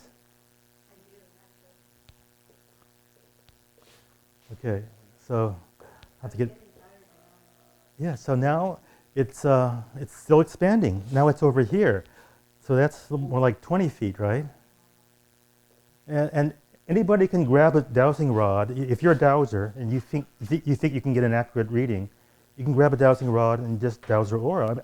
With this rod too, it's like, this is, you can use any instrument. You can use a pendulum, but the question is, what is the boundary of her prana, maya, kosha, or so-called inner aura, where it falls off, and then the next layer of the aura is really more prominent than the prana, maya, kosha. So now it's over here. So it's 25 feet, it's getting more and more. So it'll take, maybe after like 5 or 10 minutes, it'll sort of stop because that's your natural limit.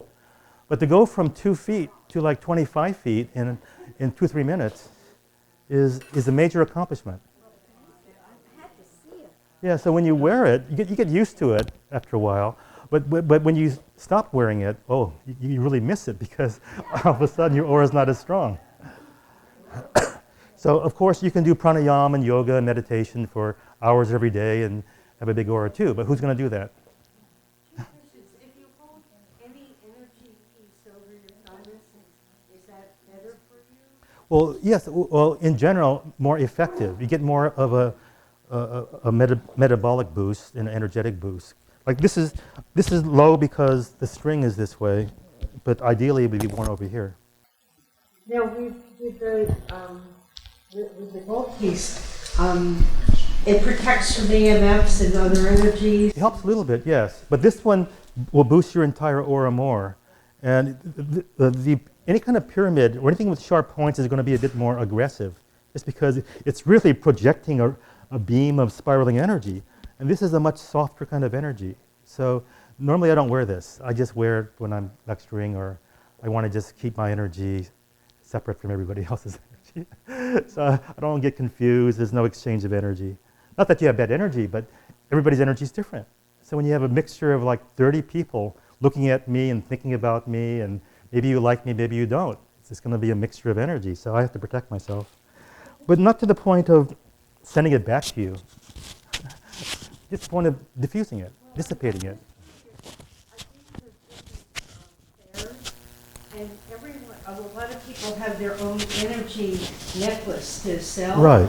And in all cases, it seems like they'll test your energy piece against their energy piece, and their energy piece will come out stronger. But, each one is stronger than... Yeah, I've seen that many times with people that are trying to sell me something. I was at the U.S. Psychotronics Conference in Chicago, which is a really big conference, a lot of people. I was a speaker as well as having a table there. So this guy was trying to sell me this little pendant. It had no energy at all. He said, it's so good for you, it's so good for you. But I'm a dowser also, so I could see that he was just projecting his desire to sell me something as opposed to being an objective dowser.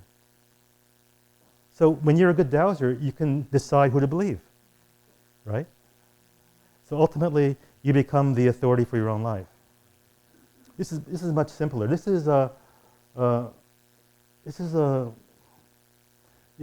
a coil, which is it's gold leaf, or it's a coil, and the beginning and the end of the coil are linked together. So it's an endless loop coil, 24 karat gold, and it's printed on a silicon wafer, so a motherboard kind of thing. It's very, very simple. But this one has 5,000 units of energy. So if you just wear this on a pendant or in your pocket, or put your food or drink on it, it'll also change the vibration. These are only $30. So much cheaper and basically indestructible. And you can put it in your pocket, and it's multiple use. It doesn't pick up negative energy. I only brought one for demonstration. Yeah, I'll sell it. I have more at home.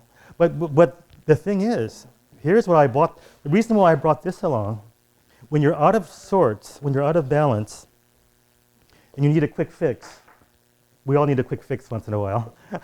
So I discovered this device is one of the best things for rebalancing energy in 30 seconds. And because it only takes 30 seconds, you can share it with your family members and friends, and just everybody gets 30 seconds on it.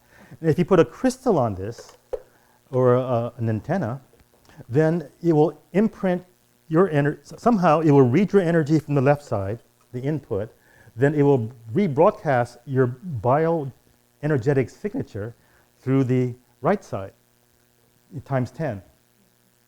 And somehow it gets harmonized. So if you put a crystal here and a thing over here, and you do it for like 30 seconds, all of a sudden your crystal or your whatever you have is super energized with your keynote frequency.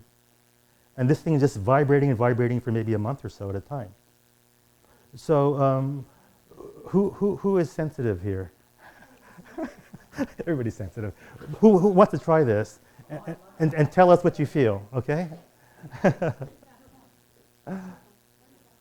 This is called the Apex Homeopathic Imprinter, but it's a misnomer. There's nothing homeopathic about it. It's bioresonance. And so the inventor thought, well, who's going to understand bioresonance? They understand homeopathic. They don't understand. So he called it bioresonance. He called it homeopathic. So, but he's a friend of mine. So basically, you turn the switch on. You get a little beep. And when you're ready to turn it on, you press the on button. And it reads your energy. It rebroadcasts it for 30 seconds. There's no shock. There's no danger at all. I promise. So, okay, so you put your 3 fingers of your left hand there.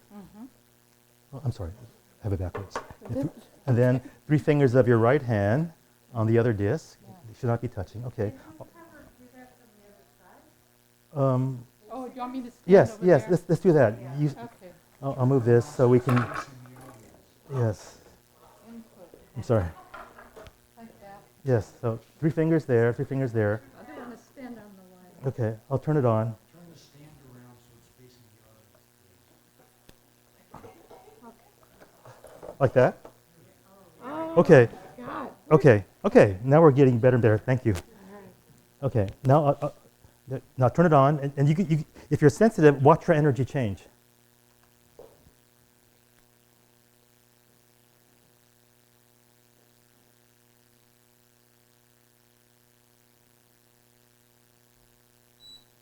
Okay, then that's done. Now, I think this one's neutral. Okay, we're finished. Now, we're going to do this again. We're going to imprint this antenna with her energy. Now, before we do that, just hold it in front of you and feel it and tune into it. It has some intrinsic energy of its own. It's quite a bit of it. I mean, 5,000 is quite a bit.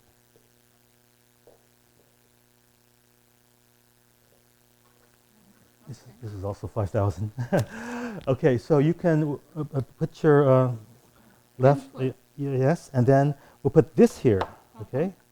And you can hold it on top so it doesn't roll off, okay? Just hold it there. You don't have to press, okay, all right, okay. So we're reading and transmitting her bioresonance frequency to this antenna. It can be a crystal. It can be quartz sand. Okay. Now, feel the energy of this one. Just. What do you feel? You notice notice the difference? Well, yeah. Okay. And what is the difference? Well, I just don't want to smile at it. And I didn't want to smile at it before. I don't. What is Well, that? it's different. Okay, she's different. Okay, whatever she said, she's different, and she's happy about it. Okay, Yeah, all right. Thank you. Yeah. All right, now this one has to be deprogrammed. I didn't bring any quartz crystal. Does anybody have a quartz crystal? They can just wash it and just wash it in the sink and just rinse it, and yes, it should be clean, cleared. And really, if you're new to energy work. Did you want one? Did you say? This is yours? Yeah. You want it? Is it clean? Oh, I don't know. Just wash it. Yeah, you should. Before you energize anything, you should always physically wash it. Then come back. But if you have a crystal and use it for healing or meditation, and you don't have so much energy, you can buy a ring. This is a copper ring that's gold plated, and there's no beginning and there's no end. So it creates an energy field of 50,000 units of energy in the center. It is super strong. So you can put it around your arm or If you put it on your head, you might get a headache. It's just too much energy. Looks nice, but you can clear your crystal. You can put your crystal and go back and forth. Now, if you do it slowly with the intention, I'm clearing my crystal of all residual energies that are low frequency or negative or counterclockwise like that. In just a few seconds like this, and your crystal is clear. But it has to be physically clean first. So you don't have to soak it, put it in salt, or put it in the sun or the moon or for a month. You can just go like this for a few seconds, and your crystal is, for all practical purposes, 90% clear. So this is an amazing thing to work with, and these have been used around the world for decades. There's no question that these work. There's different clairvoyants around the world independently have said it's between 40 and 50,000. Well, the circumference is a certain measurement called the sacred cubit, which is a harmonic of the diameter of the Earth, and it's the unit of measure used for the building of the Great Pyramid.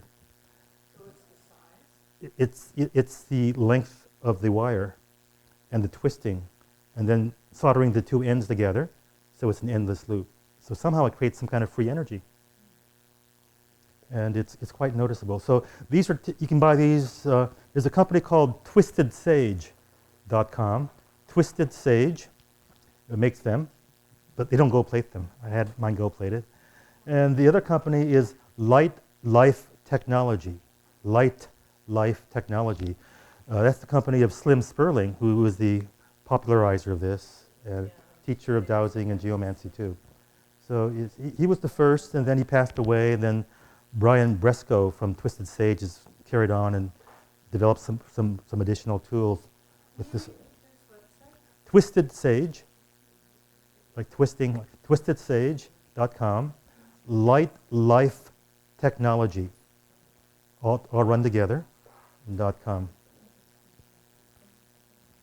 Okay, so somebody has a quartz? Okay. Oh, I'm sorry. Okay, so let's energize it. Let me just listen to it a little bit. I'll clear it some more. Now, this quartz, even though, how long have you had this? No, that's interesting you should ask that. Someone passed, and I inherited it. How long did that person have it? For a while? Oh, yeah. How long have you had it? How long have I had it? 3 years? Okay, so But I didn't really find it you don't in really my use- stuff until, okay, let's just say I've only touched it for really the last few months. okay, because it doesn't have much energy. That's why I asked. Yeah. It's I sort of only dead. I was, okay, because I just started to carry it, Yes. like in the last. In your pocket or your purse? No, yes, in my purse for about a month. Okay. All right. So if I scan this and think, what is the energy level of this crystal? It's about 50 out of 100. So it's lower. It has a lower energy rating than your body. So when you put it in your pocket or handle it, you actually lose energy. Oh. Now, the most energy that a quartz crystal can hold when you amp it up with prayers and invocations and intention is 1100. So 11 times more than 100, which is a lot. But then with Tao Geomancy, we can create an overlay on a crystal of several 100,000. So it's only temporary, but when you move the crystal around, it's broadcasting several 100,000 or even more, temporarily. So whatever crystal you have, it can just be much more useful. But I'll clear this. Once you come up here, you're familiar with your crystal, so it was 50 before. All right, okay, all right. But okay, you washed it, so you know, just memorize what that feels like. This is 50. Okay. All right, that's 50. So we'll just do this. Violet light, white light, clear this crystal of all left-turning, counterclockwise energies.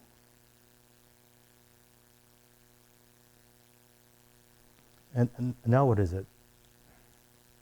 You feel different? Yeah. So now it's 150. It went from 50 to 150, just like that. You just know. Just you know. I'm dowsing without using any instrument. Okay, so now it's good. So once you stand behind the thing, behind the podium, put your 3 fingers of your left hand here, And even your pinky, you have small hands, okay. And the other finger's here. And I'll turn it on for 30 seconds, and you can experience it.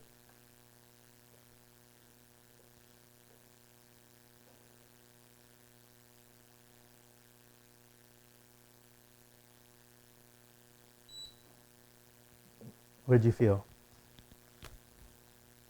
Anything? No? Let's do it again. It's only 30 seconds. No harm. No, the first sense was more like a beat. Like a wave. Oh, it's on. Whoops. Okay. There's no harm. Just very smooth. Okay. All right. Now hold this crystal on top. Don't touch it, but just hold the crystal without touching. In between my fingers? No. No. Just hold it so it doesn't fall. Okay. But don't touch the Metal. metal. Okay. Do it again. So now we're going to read your bioresonance frequencies from your left hand and broadcast it into the crystal. Okay. Apex Homeopathic Imprinter. I brought 2 more to sell, so tomorrow I'll sell them. Okay, now pick up your crystal and say you feel. What do you feel? So that's interesting, trying to put it in words. Well, whereas the other felt light and more smooth like a beach, this feels more heavy and more like a, I don't know how to explain it. Is it more energetic? Is it more charged up? I would say that. Okay, heavy is a kind of a vague term. So let me look at it. And then before it was 150, so now it's 220. So just another 30 seconds, and I kept on doing it. And then if you have another crystal, you can put the charged up crystal on the left side, and put the new crystal here, and you charge from crystal to crystal, and the new crystal gets charged up 10 times more than this one, to its limit. But now it's now it's 220, which is quite good compared to 50. And it heated up. And it's no, I just well. Anyways, Yes, yeah, it's warmer. It's hotter. So very often it's not the temperature of the crystal which is really changing. It's her resonance with it is changing, and then the mitochondria starts generating more ATP or whatever it does, and a person's cellular metabolism is increased, and they feel warm or they get tingling or something like that. So we can do this for crystals, for pendants, metal, gold, wedding ring, things like that.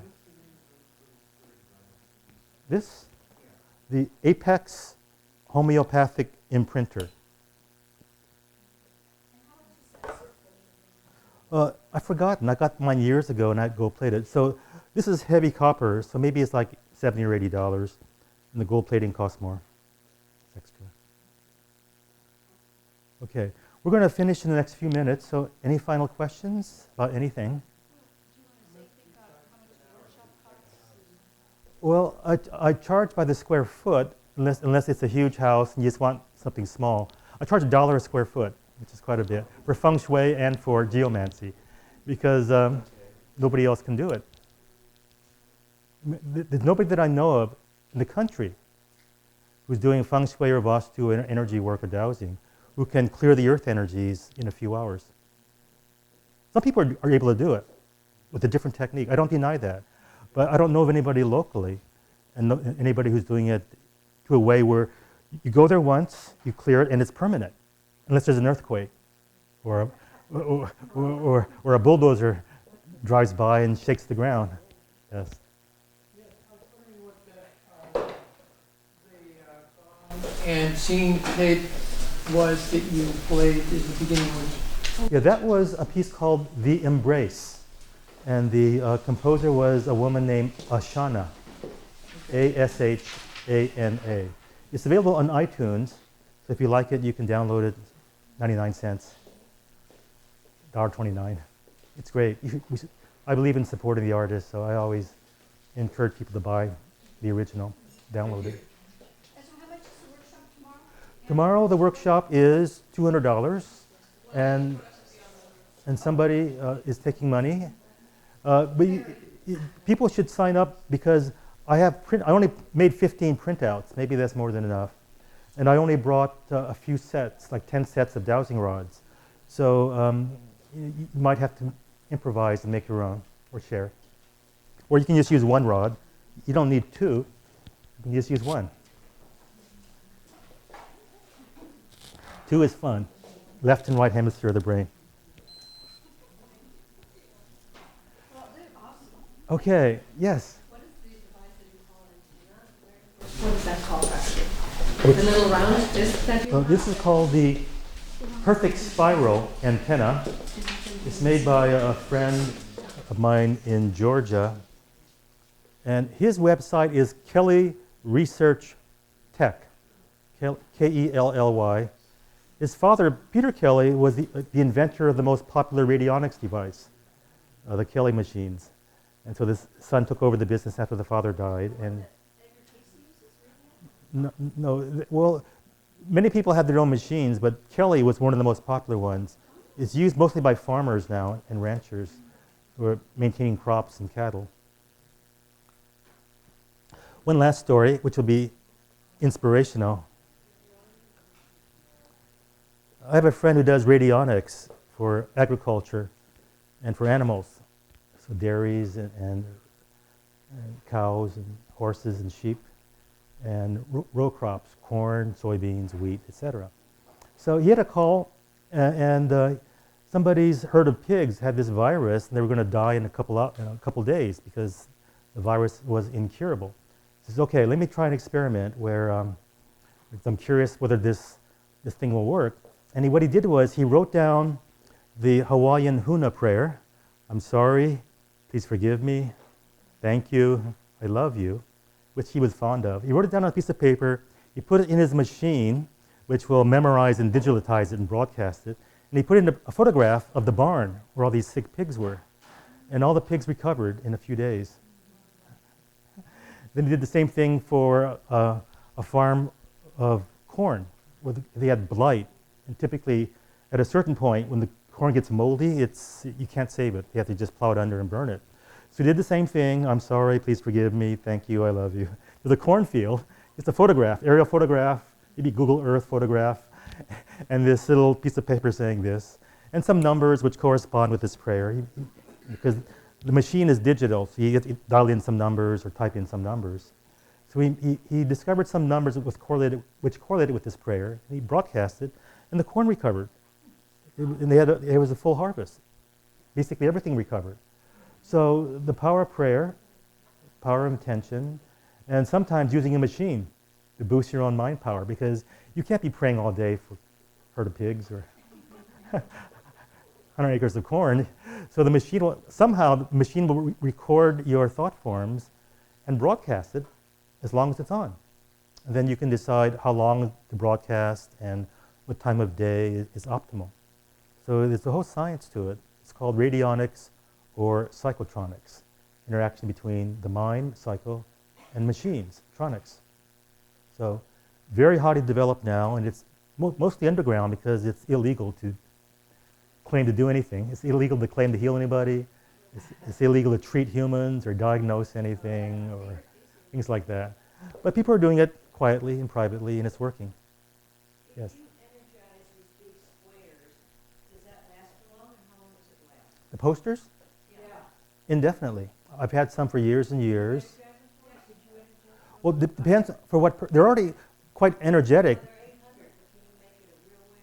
Well, I'm hesitant, I can up to a certain limit because people will get reactions if it's too high. So what I do is I dowse for what is optimal for a person.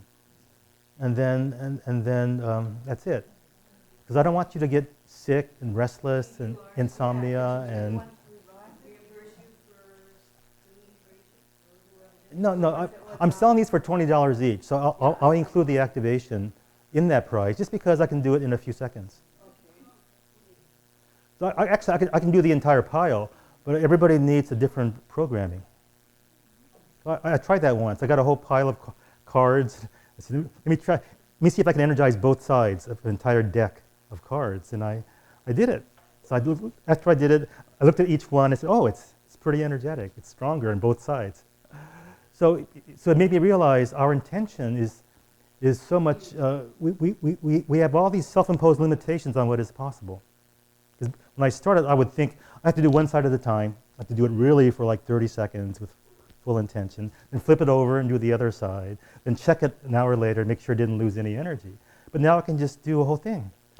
And I have confidence that if I really do it with proper intention, mental focus, it'll be energized and stay energized. This is why with Tao Geomancy, we can work on a house, change the energy, the land, and it stays there indefinitely. You're saying that the pictures are really for disrupting the... No, for posters, for space clearing. You put it on your wall.